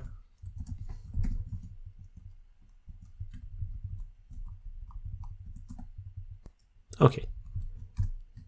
Let's see. Of course, I should make this display flags and give flag 6 for this container. That because remember, we have a sidebar here. So exactly the same thing. Let's say display flags.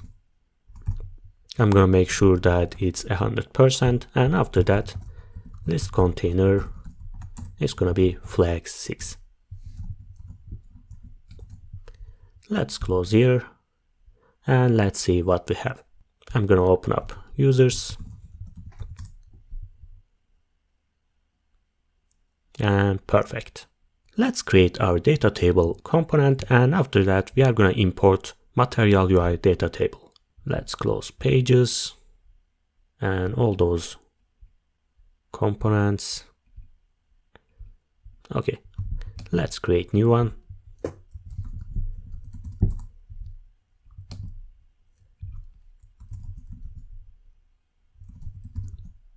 Function and CSS.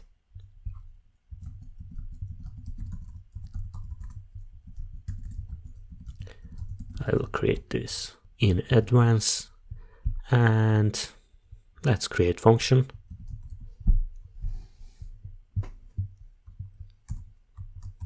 Let's import our CSS file here.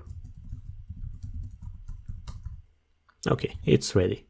Of course, class name. Okay, so let's install Material UI data table. I'm gonna open up table page again, but we are not gonna use basic one. We are gonna use data table. As you can see, we can select any of our rows, or we can sort them like that. As you can see, it's really useful. And also there's a custom pagination here, so we don't have to worry about anything. Material UI is the one of the best option. Let's see what we are gonna have. There is one more library here. We are gonna use it. And after that, we are gonna create our columns, rows, and we are gonna use this component. It's that easy. You are gonna see right now. Let's open terminal again, and I will say yarn add data grid. So let's import this. By the way, I'm gonna import all columns and rows. After that, we are gonna change them like that.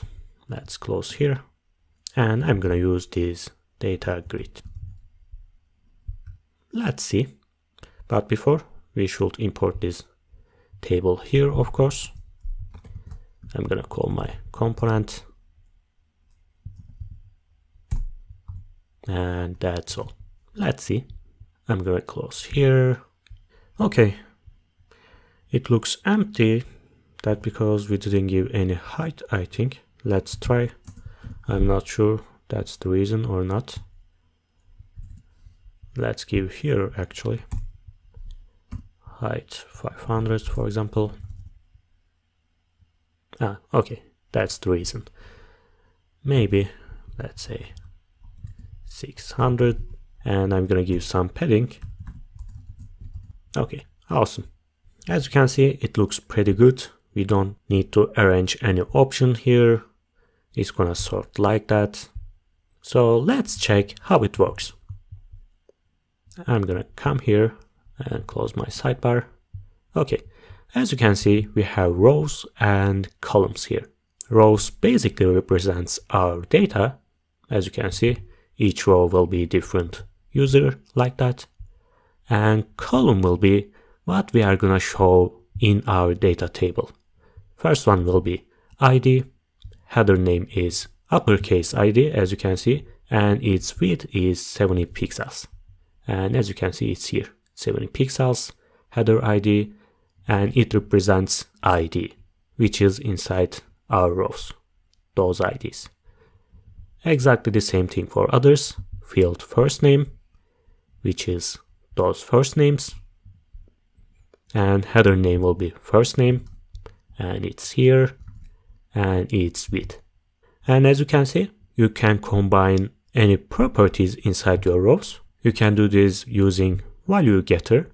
It takes a parameter here, and for each row, take the first name, which is John, for example, or if there is no name, just write an empty string, and combine this with last name, which is Snow.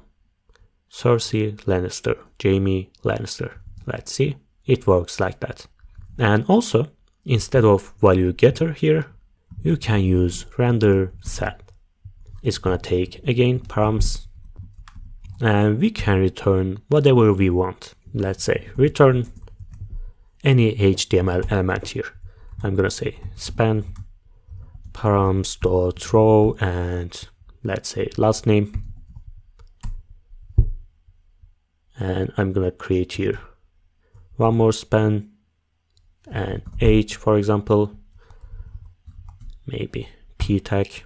Of course, we cannot use multiple HTML elements like that. Must have one parent element. It should be a div here as a parent, or basically you can just write React fragments like that. And let's see, as you can see, Snow 35. Perfect. It's important that because for the users, we are not going to use only their names, we are going to use their avatars. Basically, we can return any image here and after their names. Of course, we are not going to use this data. Instead, we are going to create our own. In this design part, we are not fetching any data, so we should do this in our application. In the next tutorials, we are going to fetch from AnyDB. Don't worry about that. But for now, let's create a source here. I will say data table source or whatever you want. I just created quickly. I didn't change that much thing. As you can see, it's still Jon Snow. I just added an image. All images are the same. As I said, I didn't want to waste any time. You can give different names, different images. We are gonna use it. As you can see, its name is user rows. We can export this. And also, I'm gonna use user columns. Otherwise, here will be really messy. I don't wanna put them here.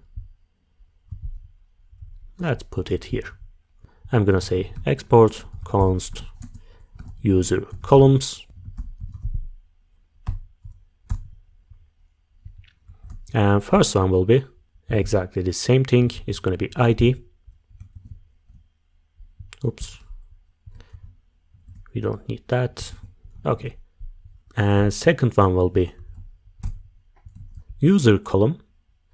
I'm gonna apply render cell and show their image and names. Let's do that. I'll say field name, user. Let's give header name. It's gonna be user. Let's give a width 230, and I will say render cell. I'm gonna take the params and return something here. Let's say cell with image. Of course, I cannot do this like that. Instead, I'm gonna create like that and give a class name. Okay. And inside we are gonna have an image. Let's close here. And I'm gonna give class name is gonna be cell image. And source will be params.row.image, which is here. And there's a warning here that because we didn't use any alt, let's say alt avatar, or you can just leave it empty.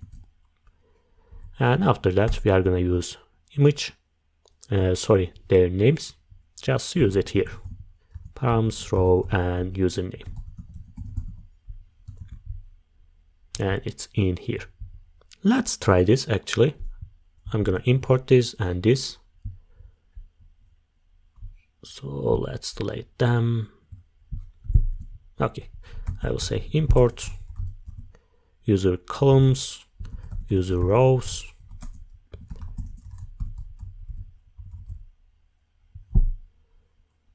data table source. So I'm gonna give it here and give it here, and let's check. As you can see, ID works, user works also, but we cannot see their images. Let's take care of this. I'm gonna come here and say cell with table. It's gonna be display flex, of course, they are gonna be horizontal, and I will say align item center, and after that cell image, let's say 32, height 32, and it's gonna be circle. I will give object width, it's gonna be cover, and I'm gonna give a margin between this image and username, let's say 20 pixels. Let's see right now. Okay, it didn't apply, something is wrong. Oh, why I said table, it's gonna be image. Okay, perfect, it works. I hope you understood how it works. Let's take care of others. I'm gonna come here and create other one. Field will be email, header name will be email, and width will be the same, 230. Okay, they are here. Oh, I added some numbers here. It's not exactly the same. Okay. And the other one, I'm gonna actually copy and paste this. Age, and it's gonna be smaller, of course. It's just a number, like that. And finally, they are gonna have a status here. Let's check. As you can see, active, passive, and pending. We are gonna use them.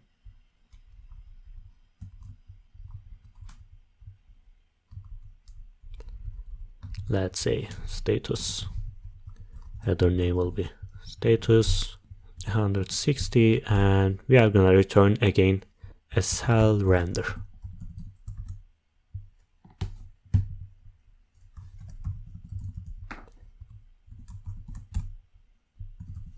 Return, and let's say div, and class name will be cell with status, and it's gonna be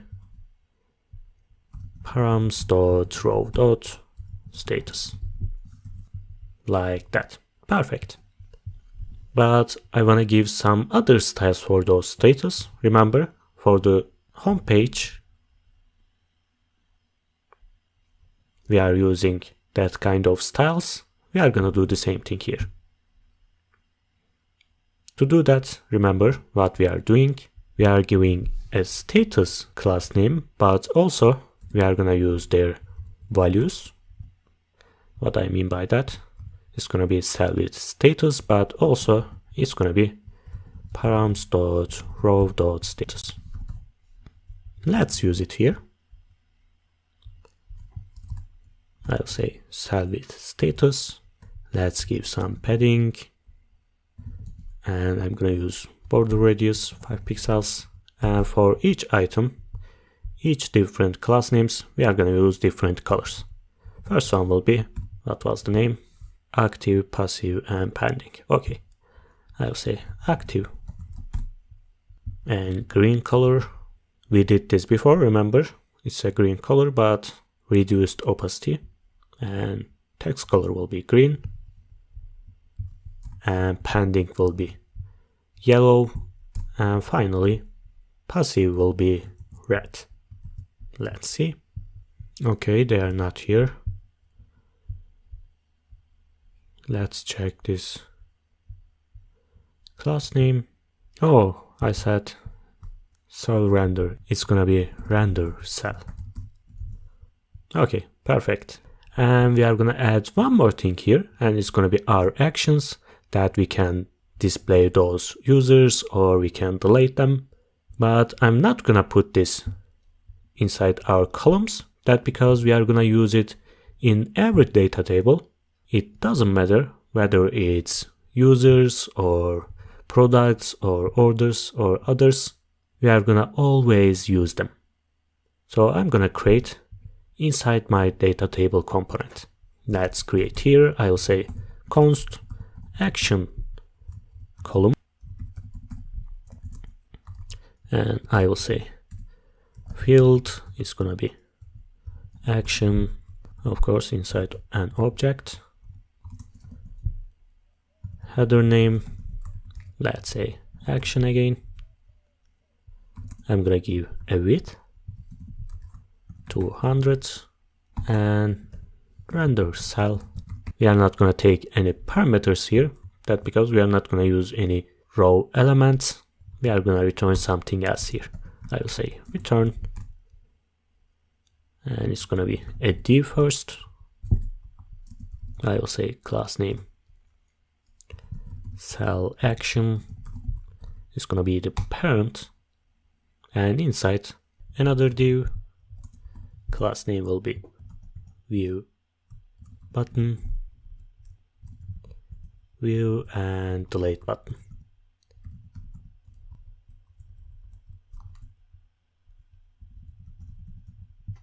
Okay, so how I'm gonna add this action column to my user columns? It's really easy. We are just gonna use concat method and we are gonna add our action column. And as you can see, they are here. If you don't know how concat works, let's say const A 1 2 3, const B 4 5 6, and if I say a.concat B is gonna give us the combined array. So let's give some style for them also. Remember our class names, cell action, view button and delete button. I'm gonna come here and say cell action, display flex, align item center, and I'm gonna give a gap between them, let's say 15 pixels. And for the view button, let's give some padding from top and bottom, left and right. I'm gonna give border radius 5 pixels, and text color will be, let's say, dark blue. And what I'm gonna do is giving either a background color or border. But we already gave background color here, so I think it's better giving a border. Let's say border 1 pixel, solid or dot, whatever you want, and dark blue, but I'm gonna decrease this opacity, something like that. Let's see. Okay, perfect. So let's do the same thing for delete button. I'm gonna copy this, delete button, and I will say crimson, and I'm just gonna copy and paste my color. It's exactly the same thing as you can see. And by the way, I can give cursor pointer, and awesome, it looks pretty good. By the way guys, you can increase your row number here. Let's come here, and instead of 5 rows, I will say 9 rows per page. Let's see. As you can see, it shows 9 rows. If I go to another page, as you can see, this is the last user. Perfect. It's that easy. We can sort them. We can select them. And we can use view and delete buttons. So let's create single page. We have already created, but let's give some elements inside. I'm gonna go to any number here, any user number. As you can see, this is our single page. And again, I'm gonna give my sidebar, navbar, and single container. And after that, we are gonna display our items. So let's close everything here and open up single page and single CSS. Let's give class name quickly, single, and I'm gonna import my sidebar, single container, and navbar, and finally my container. Let's import them.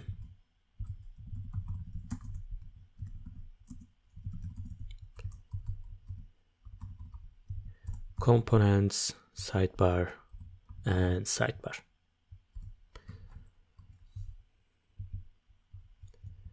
And navbar. Okay, that's because we didn't give our styles. It's gonna be display flex with 100%, and single container is gonna be flex 6.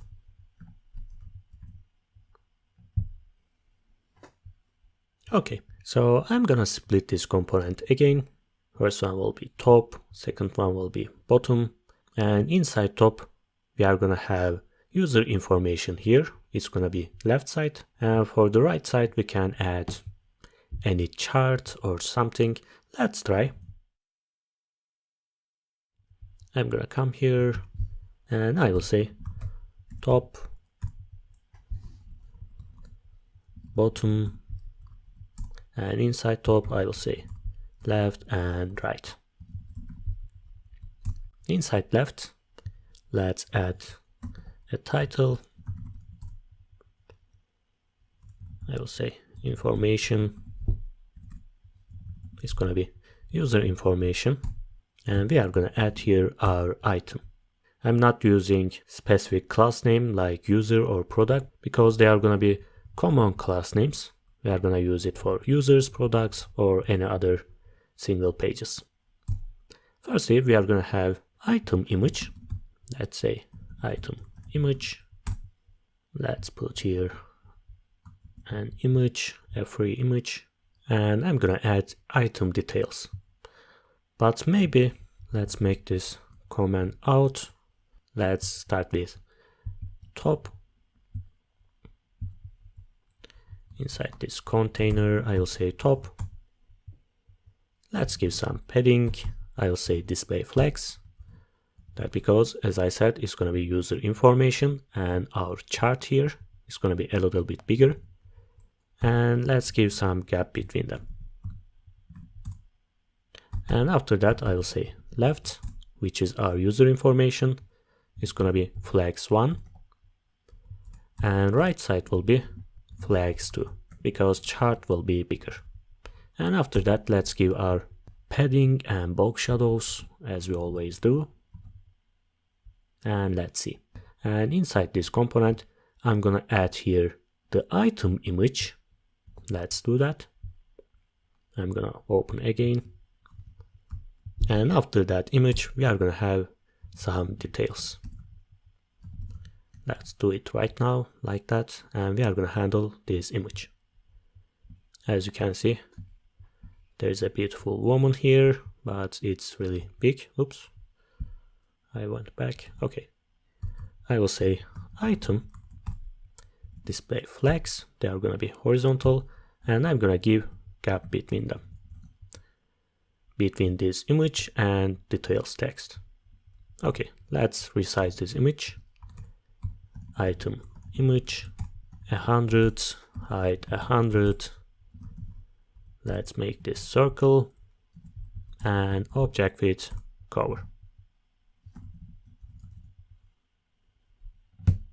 Okay, perfect. So what I want to do is adding here an edit button. Let's do that. It's gonna be position absolute, so I can write this underneath left side.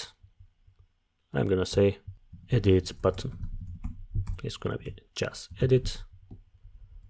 Let's take this class name and come back here. I will say edit button, position absolute, top 0, right 0. But if I do that, as you can see, it's not here, it's here. That because we didn't give position relative for parent. Okay, it's here, perfect. Let's give some padding. I'm gonna decrease this font size. And color will be our purple color here. And background color will be this color, but let's change the opacity, something like that. And cursor pointer, like that. Awesome. Maybe some border radius for here. I will say border radius 0.500. Oops, wrong side, it's here. So this one is 5, this one is 0. Okay, perfect. So what about these details? I'm gonna come here and create details. Firstly, I'm gonna add the username or item name. So let's say h1 item name or title. It's gonna be Jane Doe. And after that, we are gonna have different items, which is email, janedoe@gmail.com, her age, her address, country, something like that. So let's create new div. I will say detail item. And first span will be item key. And let's say email. And second one will be the actual email, janedoe@gmail.com. And it's going to be item value. I will do the same thing for,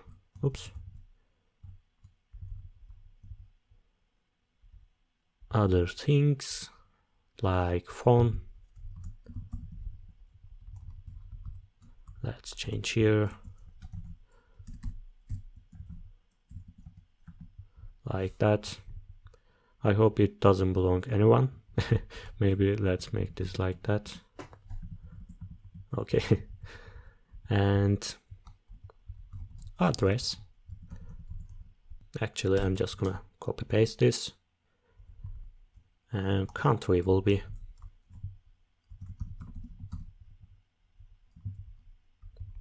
let's say USA. Okay, perfect. And let's give some style for them. Inside item, I will say details. Remember, this is our container. And inside we have item title, which is Jane Doe. I'm gonna give some margin between this and other details. So it's gonna be 10 pixels. And color will be this gray color, like that. And detail item, let's give margin bottom for each item, like that. Maybe font size 14, smaller, like that. And finally item key, maybe font weight bold, color gray, and item value font weight 300, like that. Maybe for this key I can give margin right, maybe too much. Okay, perfect. This title looks really big. What was the name? Let's check. Okay, it's just title. It's inside our left container, but I'm gonna use the same title inside right container also, or maybe inside bottom. So basically, I'm not gonna write it inside left container. Instead, let's write it here. Font size will be 16, color will be light gray, and I'm gonna give some space. Margin bottom 20 pixels. Okay, it looks pretty good. And let's add here our chart. It's gonna be really easy that because we already have chart component. Only thing I should do is coming here and calling my chart component. Okay, it's not coming out here. We should import charts. As you can see, it's really big here. What we can do is, let's open our chart component. As you remember, we have aspect here, but instead of giving this here, I can take as a prop aspect and I can use it here. Aspect equals aspect. In this case, only thing I should do, coming here and giving my prop, and it's gonna be 3 and 1. It was 2, but I changed it. It's gonna be smaller, like that. It's much better. And also I can change this title. Let's take this as a prop also. User transactions or spending last 6 months. I'm gonna go to chart again, and instead of this title, I'm gonna take this here, and it's gonna be title. User spendings last 6 months. Perfect. But if we do that, let's go to the home page. As you can see, it's going to infinity. Let's go to home page. And for this chart, I'm gonna give title, it's gonna be the previous title, and aspect will be 2 and 1. Let's do this again. Okay, perfect. It's exactly the same chart. Let's come back. It looks pretty nice, and of course, after DB, we are gonna fetch our data and show them here. And what about this bottom? We can add our table, remember? By the way, we don't need here y-axis, I can delete. And let's close this. And for bottom, I'm gonna add my table. But what was the name? Let's check. Table component, but its name was different. Okay, list. So I will call list, and I'm gonna import this here. List from table and table. Of course, we are gonna give some padding here and title. Let's copy this title, and for bottom, I'm gonna paste it here, and I will say last transactions. Okay, here, let's take this bottom and, okay, it's not our style, single SCSS, and I will come here and say bottom, padding will be 20. Actually, we are gonna use exactly the same borders, those shadows and paddings. Okay, but as you can see, there is no space here. Let's give some margin. Margin 20, like that. But this space is too much. Maybe 10 from top and bottom and 20 from right and left. Perfect. Of course, it's strange for now because those customer names are different, but we are gonna handle, don't worry. By the way, as you can see, there is a box shadow here, sidebar, That because it's bottom also, it means we missed something. Okay, single container. Okay, it ends here. We should cover this. And this title also. Okay, perfect. It's gonna take only this bottom inside our container. So we finished our single page also. What about add new item page? Okay, let's open new page here. New and JSX. And I'm gonna import sidebar and navbar here. Of course, there is a class name first. It's gonna be new. And first, sidebar. And after that, let's create new container as we always do. And finally, navbar. And let's write here test. And I'm gonna import my components.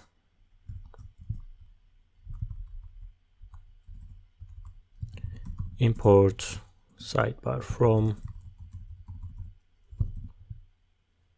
components, sidebar and sidebar.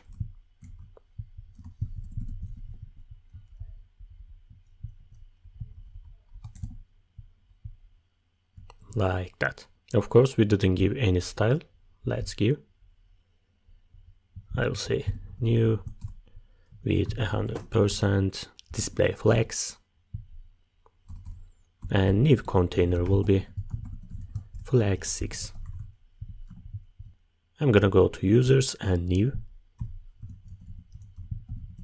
Okay, firstly I'm gonna create here a container which includes our title. It's gonna say add new user or product or any other lists. I'm gonna close my sidebar and I'm gonna come here and let's say top and bottom. Inside top we are gonna add h1 tag and it's gonna say add new user. Of course we are gonna change it later. And inside bottom we are gonna have two containers, left and right container. Inside left container we are gonna add an image, and inside right container we are gonna create our form which includes our inputs. Let's say left, right,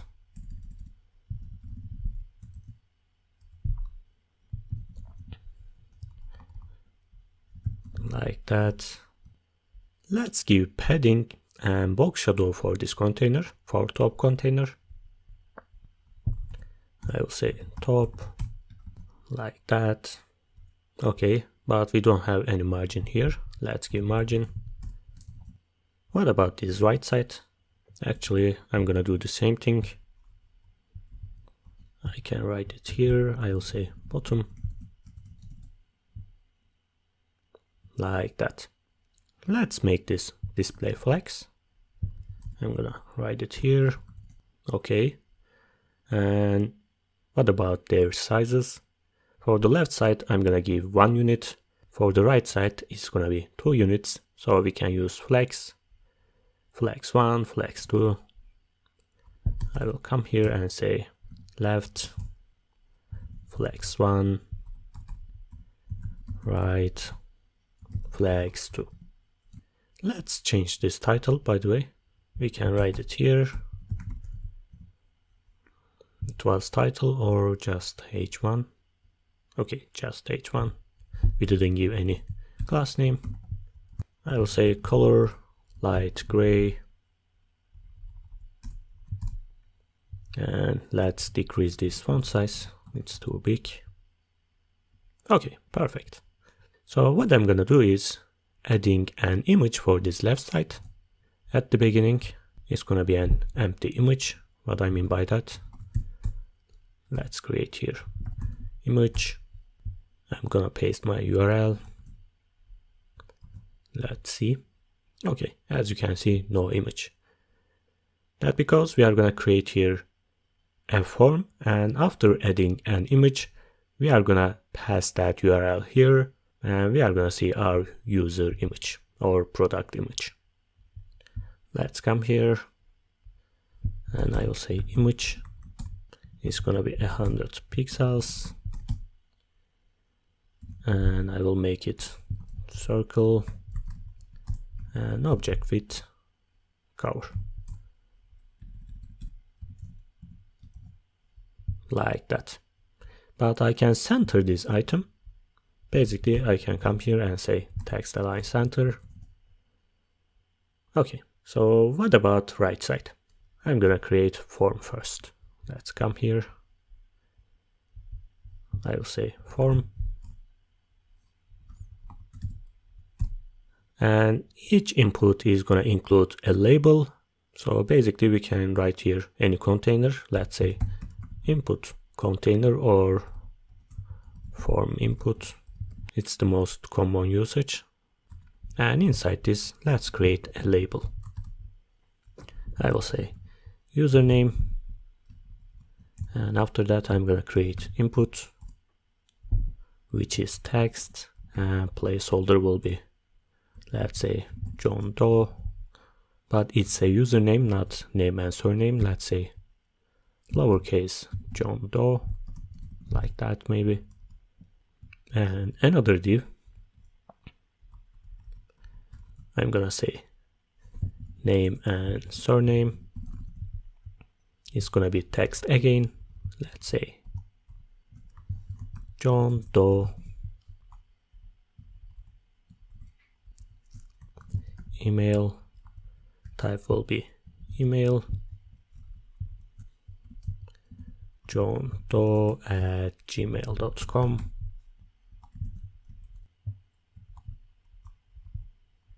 We can give phone number. Let's make it text again, like that. It's gonna be password. Type will be password. And let's delete this placeholder. And two more. It's gonna be address and country. They are gonna be text, and we are gonna give placeholder for the first one. Let's give our address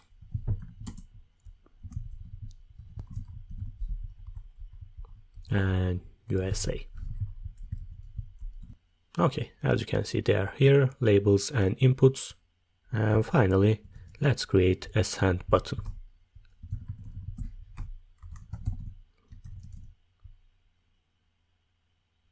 Like that. So what about image input? As you realize, all of them are text, but when we choose any image, it's not going to be text, it's going to be file. Let's create another input here. And for the label, we are not going to use any text. Instead, we are going to use an icon. Let's import this here. We are going to use it. Let's create our icon component, and type will be file. Of course, there is no placeholder. Okay, it's here. As you can see, this is our icon, and we can choose any file by clicking here. But I don't like choosing file like that. It doesn't look professional. Instead, I'm gonna make this invisible, but whenever we click on this icon, we will be able to choose any file. To do that, I'm gonna use HTML for attribute, and we can give any ID here. Let's say file. If you do that, you should give here an ID, and it should be the same name, file. Basically, it means this label and this input are connected, and if I click here, as you can see, we can choose any file. In this case, I can make this invisible. To do that, I will give here a style, and I will say display none. We can give a class name here and we can make it cursor pointer, and also maybe we can give here a text. It looks naked, I think. So let's write here image. Okay, it's better, I think. Let's give here a class name. It's gonna be icon. Okay, let's take care of them. Inside right, I will say form, and it's gonna be display flex. Right now, as you can see, it's overflowing. To prevent this, I can write here flex wrap. It's gonna be wrap. It means if items doesn't fit in this container, in this right container, it's gonna move them in the second line or third line. Okay. I will give gap between them, let's say 20 pixels. Of course, it looks pretty ugly, but if I give width for each item, I will say form input, and width will be 40%. And I'm gonna give width for those inputs also. I will say input with 100%, and right now, as you can see, it contains all our input container here, which is form input, and let's get rid of those borders. Firstly, I'm gonna give some padding, and I will say border is gonna be none, and I'm gonna give just border bottom, let's say 1 pixel, solid and gray. Okay, it's much better right now. Let's center this item. If you remember, it's our label and it contains our text and this icon. I can make it display flex. I will say label, display flex, align item center, and let's give a gap, 10 pixels. Okay. And for this icon, I will say cursor pointer, like that. Perfect. What about this button? I'm gonna move it here. To do that, we are gonna give a width for that. I will come here and I will say button 150 pixels. As you can see, it moved here. And let's give some padding, get rid of this border and change colors. Padding 10 pixels. I will say border none, and background color will be teal. I really like this color, and font color will be white, like that. Let's increase this font weight. I will say cursor pointer, and I'm gonna give some margin between this button and those inputs. So I will say margin top 10 pixels. Okay, so we can change their position. For this form, you can give space between or space around. Let's try. I will say justify content, space between. And as you can see, it's on the end of the container, but it doesn't look good. Let's say space around. In this case, it's gonna give some space from here, and it looks better, I think. If you want to, you can increase this gap.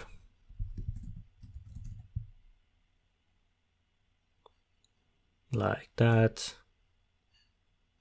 So as you wish, just play around here. But as I said, we are gonna have different new pages, different page for each list here. For new user, we are gonna see this page, but for the product, for example, we are not gonna need name, surname, phone, or any other input here. We are gonna add our product title, product price, its stock information. So basically, writing them like that is not a good idea. What we can do, we can create here new source. I'm gonna come here and say new file.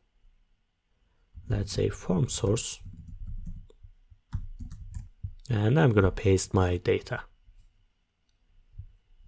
As you can see, we are gonna have an array here which includes our input label, input type, and its placeholder, like that. And also we are gonna have product inputs, title, description, category, price, and stock information. So if I go to app.js, and for those new pages, I will say inputs equals user inputs from form source. I will import this, and I'm gonna do the same thing for product. I will say inputs is gonna be product inputs, like that. And also, if you remember, we have a title here and we can change it. I will say title, add new user, and for this one, title will be add new product. Like that. And of course, you don't have to give them as a prop. You can basically detect this parameter, and according to this parameter you can decide whether it's a user page or product page. But it's not only 2 pages. As you can see, we can have more pages here.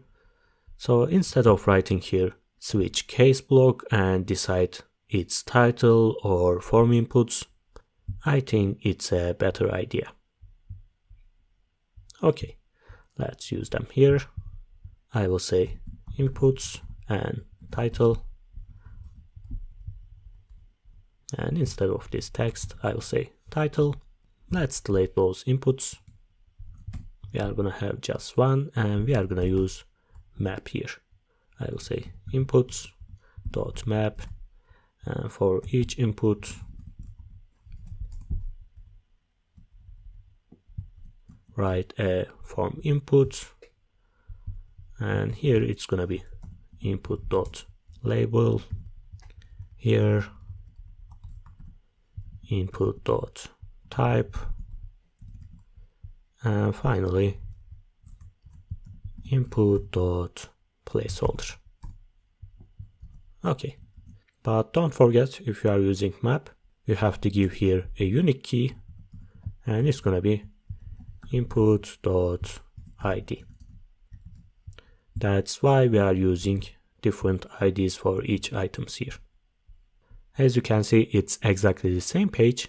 If I go to products,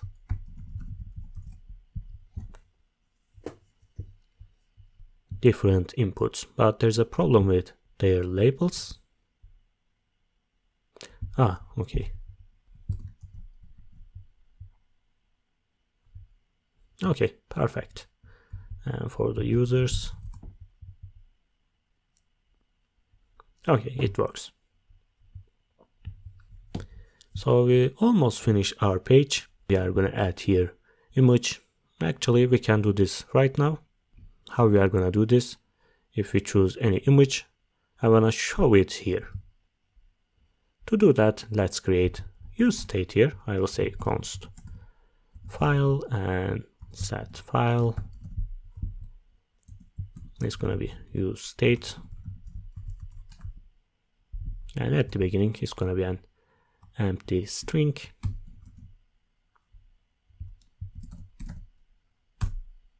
Okay, it's here, and I'm gonna put onChange method for this input. I will say onChange, and whenever we change this input, which means whenever we choose any image, put that image into file variable here. So I will say set file is gonna be event target files, but we are gonna take just one image, so I will use the first file like that. Let me show you. I will say console log and file. I'm gonna open my console. Let's choose an image. Okay, I just added here an image. And as you can see, it shows us our file here. Jordan.png and its information here. And what I'm gonna do is creating a new URL and changing this image source. Let's do that. I'm gonna delete here. And for this image, I'm gonna use a condition. Let's copy this URL. And I'm gonna say if there is a file, URL create object URL. This is how we are creating new URL using local image. And I'm gonna pass here my file. If there is no file, just use the previous one. So if we don't choose any image, it's gonna show us the previous image. And as you can see, it's already here. It's not a user image, but anyway, it's just a demonstration. Okay, I hope you understood. And we finished this page also. And what else we can do? As you can see, we don't have any links here. When I click here, it's not going anywhere. And this logo, maybe we can add our links. Let's close them and open sidebar. To link our items here, we are not going to use anchor tag. Instead, we are going to use React Router DOM link. So I will say import link from React Router DOM here. By the way, guys, if it looks really messy for you, you can basically use those icons like that. I will say import from material UI and icons material, and don't choose any icon here. Instead, write them here like person outline icon and this one and others. But in this case, you are gonna import all those icons, but if you use them like that, you are gonna import them one by one. It depends on you. Okay, let's close this sidebar and use our link. Firstly, I'm gonna use it here. I will say link and I'm gonna cover my logo. And I will say to homepage. Let's see. Okay, as you can see, there's a style here, and when I click, it's gonna go to homepage. We can delete this style. I will say style, text decoration, and it's gonna be none. Of course, colon here. There is no underline anymore. And let's add them for users and products. I'm gonna copy this line. And for this li, let's cover. And I'm gonna change my link here. It's gonna be users. Let's do the same thing for product.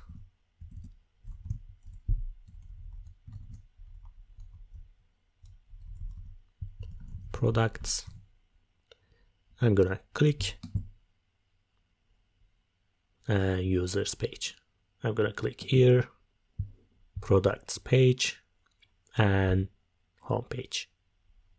Perfect. And we can do the same thing for our table here. As you can see, we cannot click here.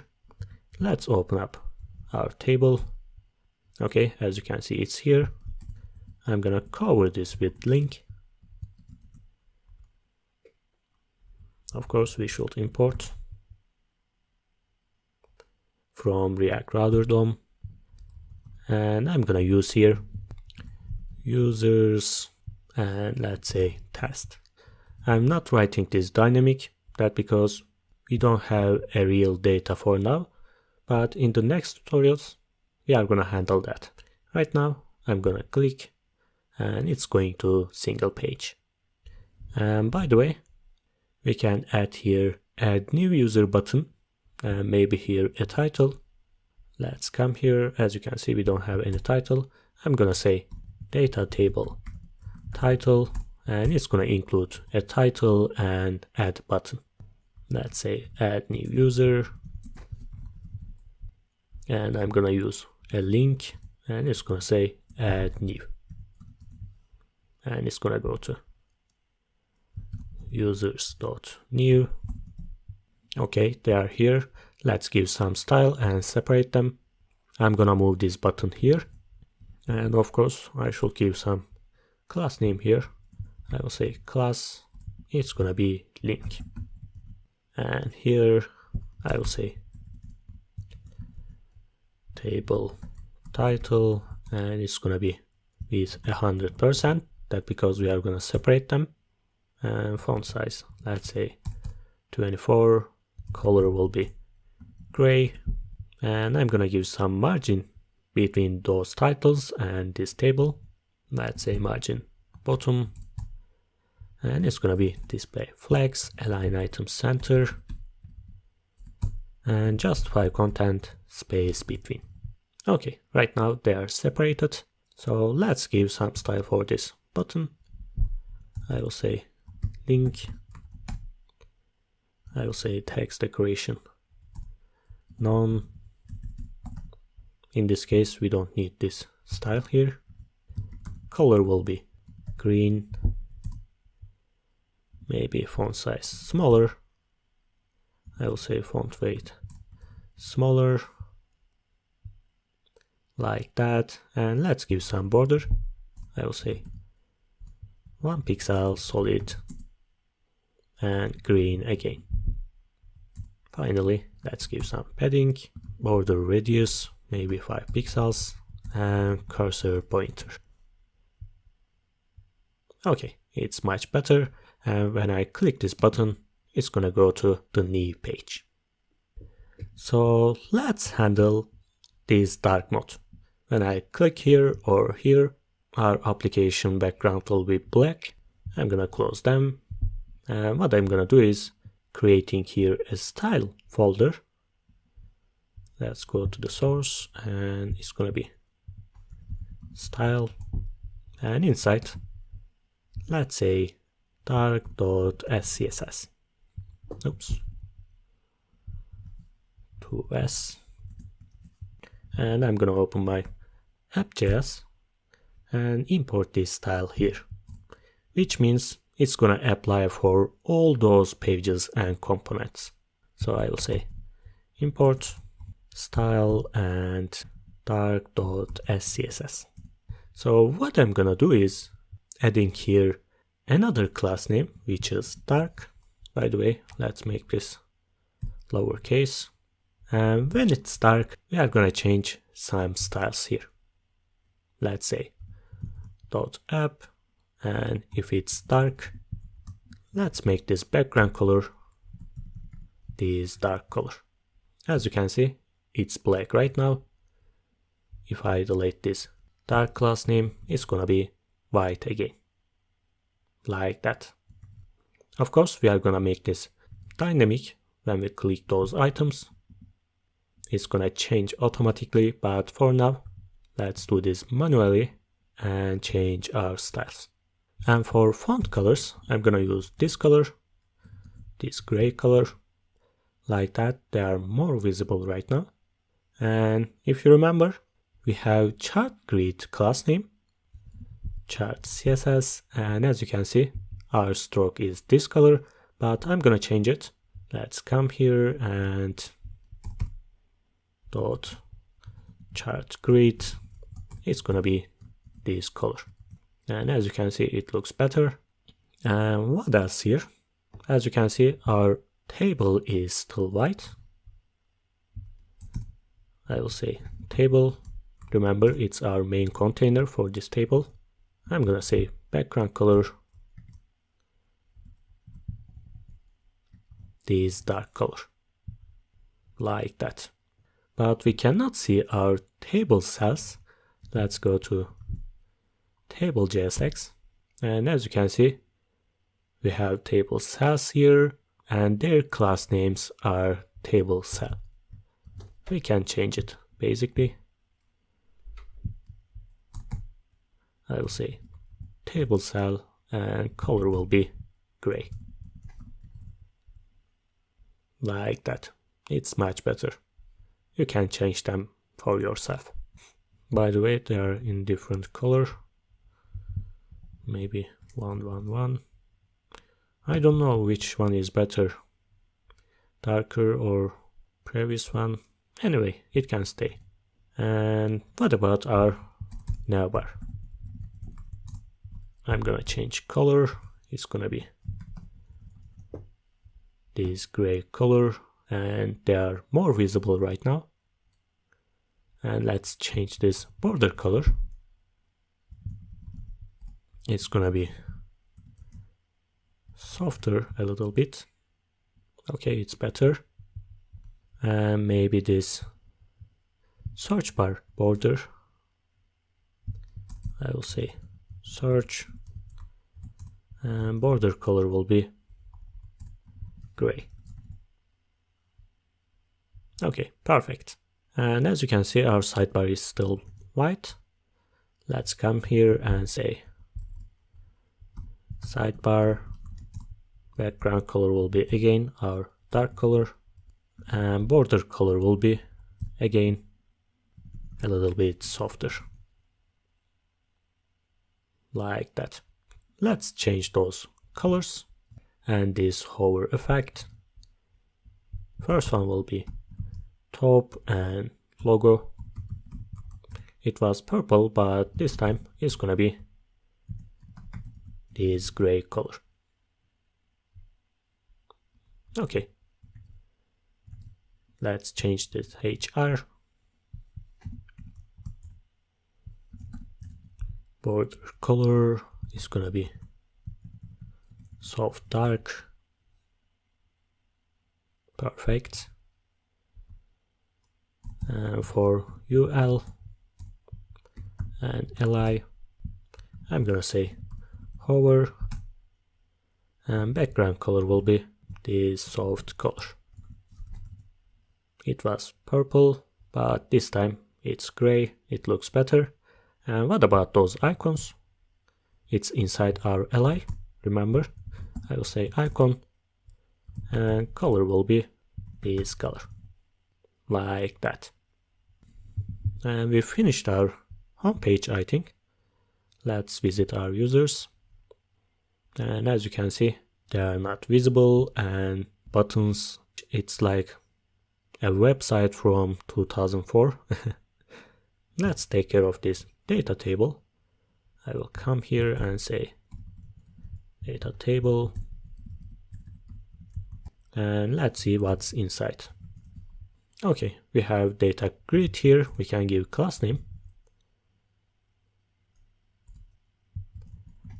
Grid. And if you remember, we have here action column, and we have our buttons, view button and delete button. We are gonna change them. Let's come here and I will say data grid,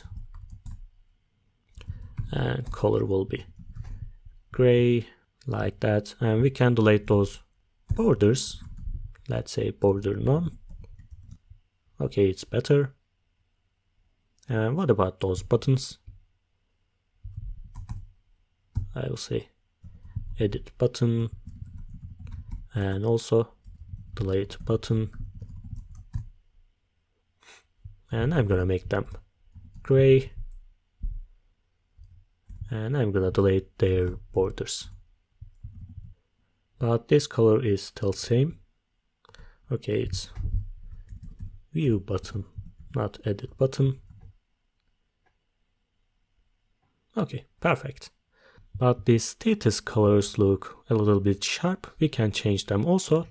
As you remember, we have a data table source here, and we are returning this class name, cell with status. We can use it. Maybe the same color here, like that. And right now it's much better. And if you don't want them all gray, of course you can change their colors. But for me, it's totally okay. I will not waste time. What else we can do? We can go to the new page, and as you can see, all those inputs are white.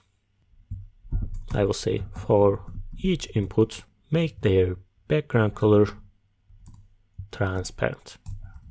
So everything is ready, but how we are going to change our dark mode? So let's close them and open app.js.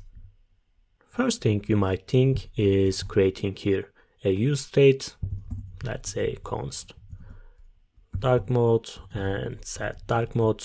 Let's create our use state. At the beginning it's gonna be false, and you can write here any condition. Let's say if it's a dark mode, write here app and dark. If it's not, just write app. But in this case, to set our dark mode, we should pass this probe for our sidebar and navbar because we are going to change them here. But our sidebar and navbar are not here. We have to set this here and here, and for users, for new page and other page. And in this case, for example, for the home page, we should take this probe and pass as a probe for sidebar and navbar again, and we should do this for every pages. And as you can see, it's not a good idea. We are not gonna use state here. It's not efficient. But what we are gonna do? Let's delete here and this use state. And what I'm gonna do is using React Context API. To do that, I'm gonna create here context folder, and I'm gonna create my context file and reducer file. If you don't know anything about Context API, basically it allows us to reach data from any component. Basically, we are gonna have dark mode variable and toggle function for changing its color, and we will be able to reach that variable and function from everywhere inside this app. So inside sidebar, we can call that function toggle dark mode, or we can use it for the navbar. We can toggle it by using this button, but how we are gonna use it? Let's create our dark mode context,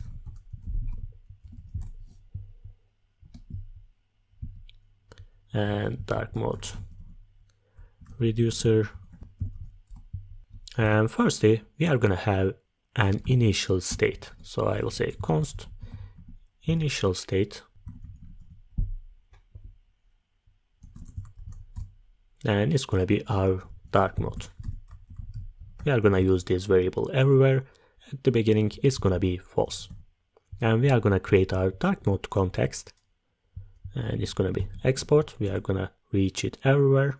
So let's say const dark mode context, and we are gonna be using create context method here, create context, and as you can see, it's coming from React, and I'm gonna pass here my initial state like that.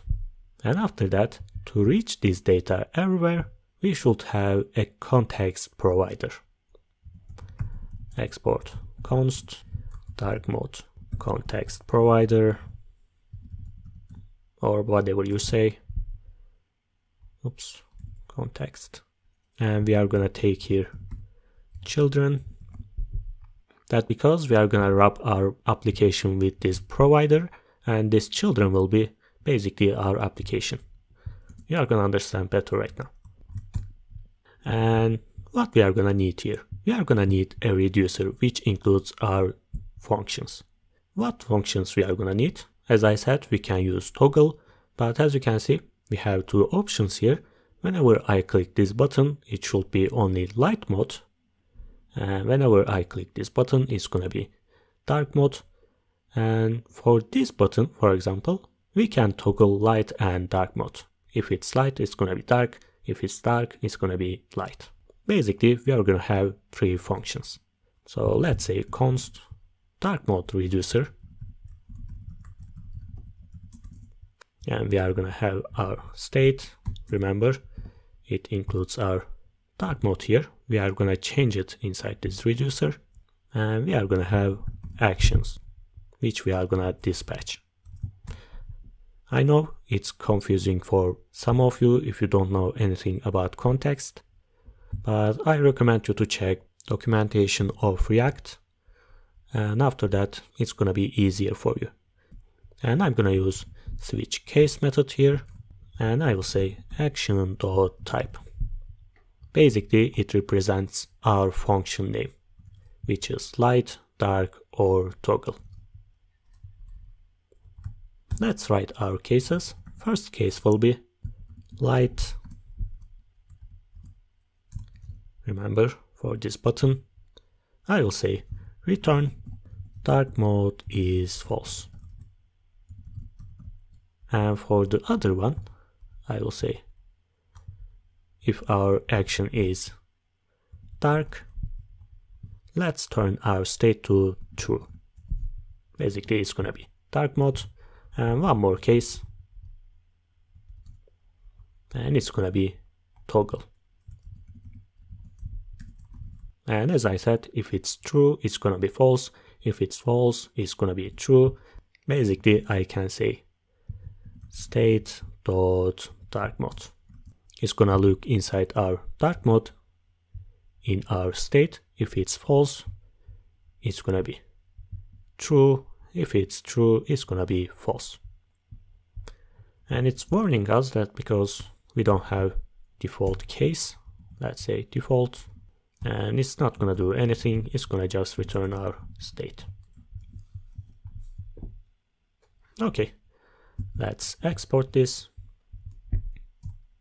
I will say export default. It's gonna be dark mode reducer. So we can use it here. So we are gonna use reducer hook, and it's gonna return us our state, which is dark mode, and dispatch function, which we are gonna dispatch our functions here. For example, if I dispatch this type, it's gonna give us light mode, and others will be the same. We can dispatch this or dispatch this. And I will say use reducer, and we are gonna pass here our reducer, which is dark mode reducer here, and our initial state. And after that, let's return our context provider. What I'm gonna do is writing here dark mode context dot provider, and I'm gonna pass here children, which is gonna be our application, and which values we are gonna use. I will say value, and we will be able to use our dark mode, which comes from our state and dark mode, and also we are gonna use dispatch method like that. There is a typo here, children. Okay, so how we are gonna use this provider? Let's open up our index.js. As you can see, this is our application, and we are gonna wrap this application with our provider like that. Let's import this.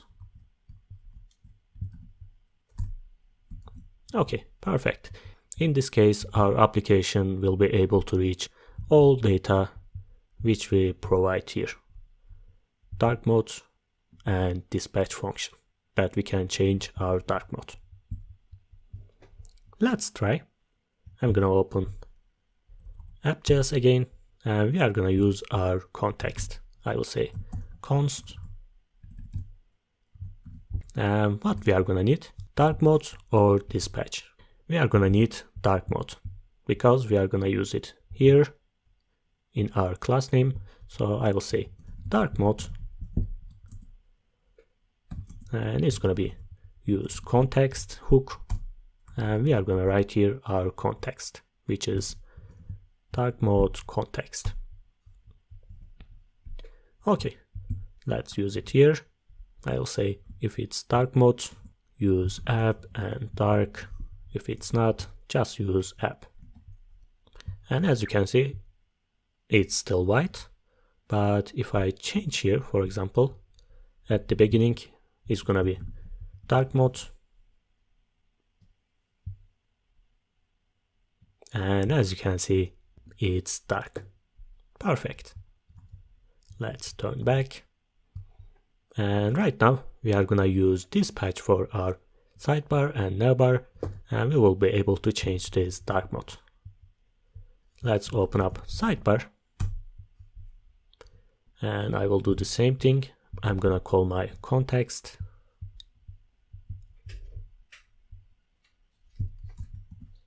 Like that. I'm gonna import this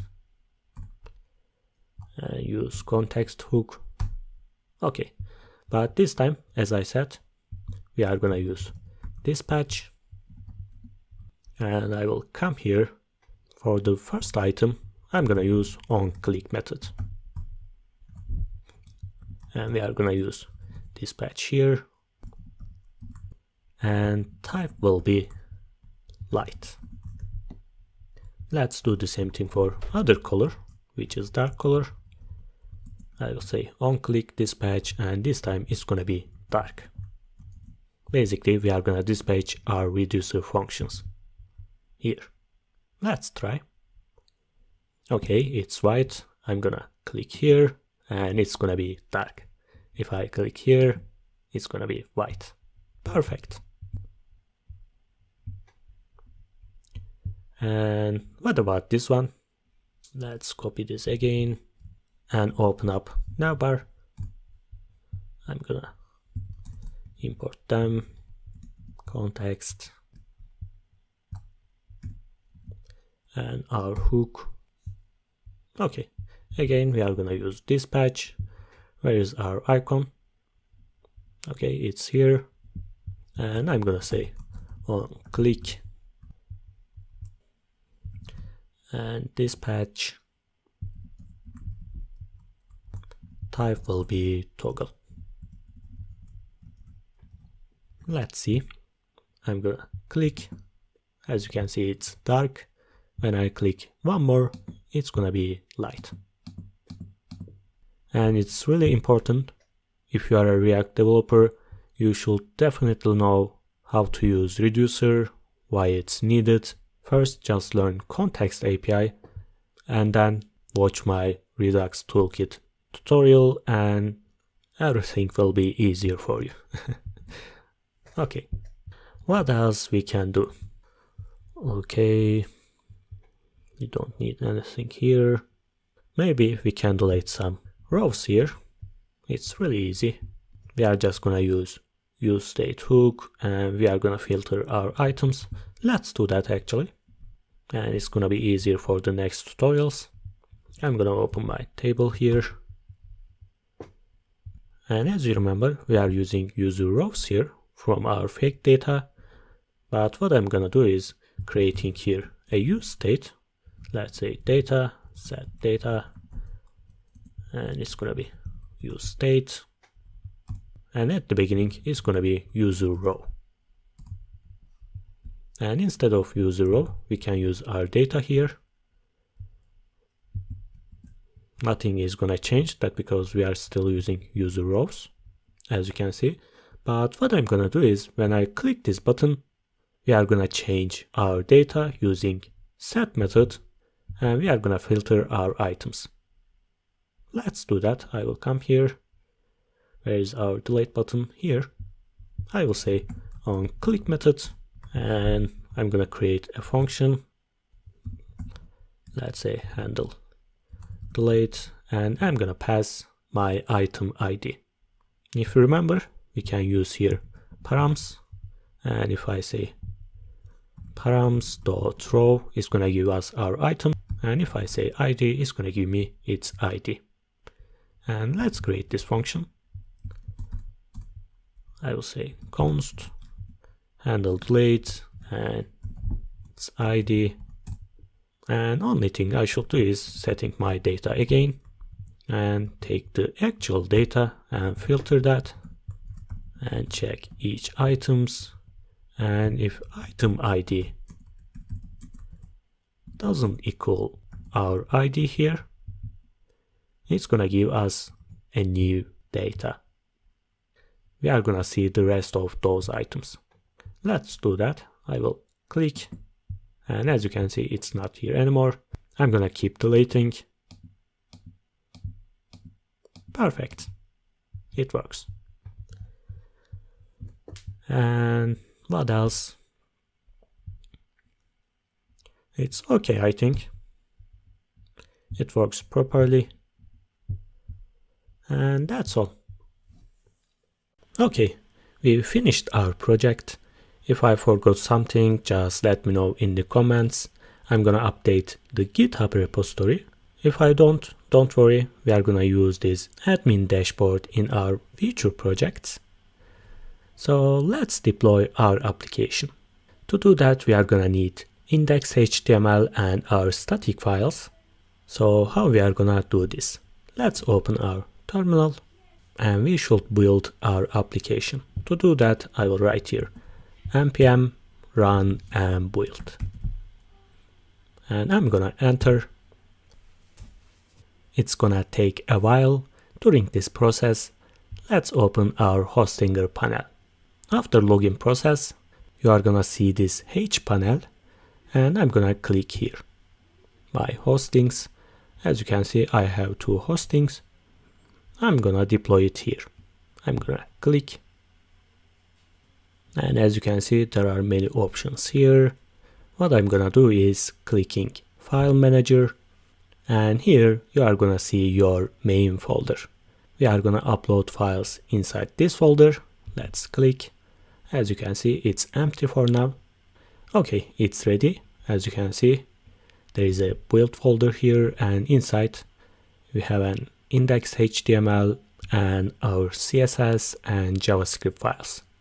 What I'm gonna do is selecting those files and move into my public HTML.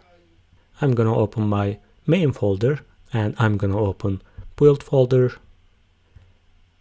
select them and move into my H panel. Like that.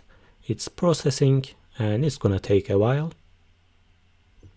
As you can see, it was just 5 seconds. It's really fast. And let's check out our domain, llamadev.net, and as you can see, it's here. Let's check our functionalities. Users page. Okay, perfect. It works. And as you realize, our website is totally secure right now because we have an SSL certificate. Okay, awesome. It's that easy. And what else you can do?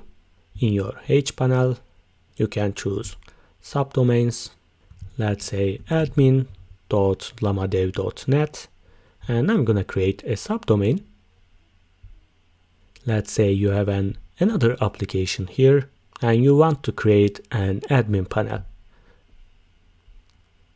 Let's check again this file manager, our main folder, and inside, as you can see, we have our subdomain main folder here. Basically, you can delete this default file and you can drag and drop your files here. And after that, you will be able to see your project in your subdomain. It's that easy. Okay, we finished our project. I hope you liked it. If you learned something new today, please like the video and subscribe to the channel. And if you want to support LlamaDev, you can use the link in the description below. And don't forget to follow LlamaDev's social media accounts. And that's all. I hope I will see you in the next tutorial. Goodbye.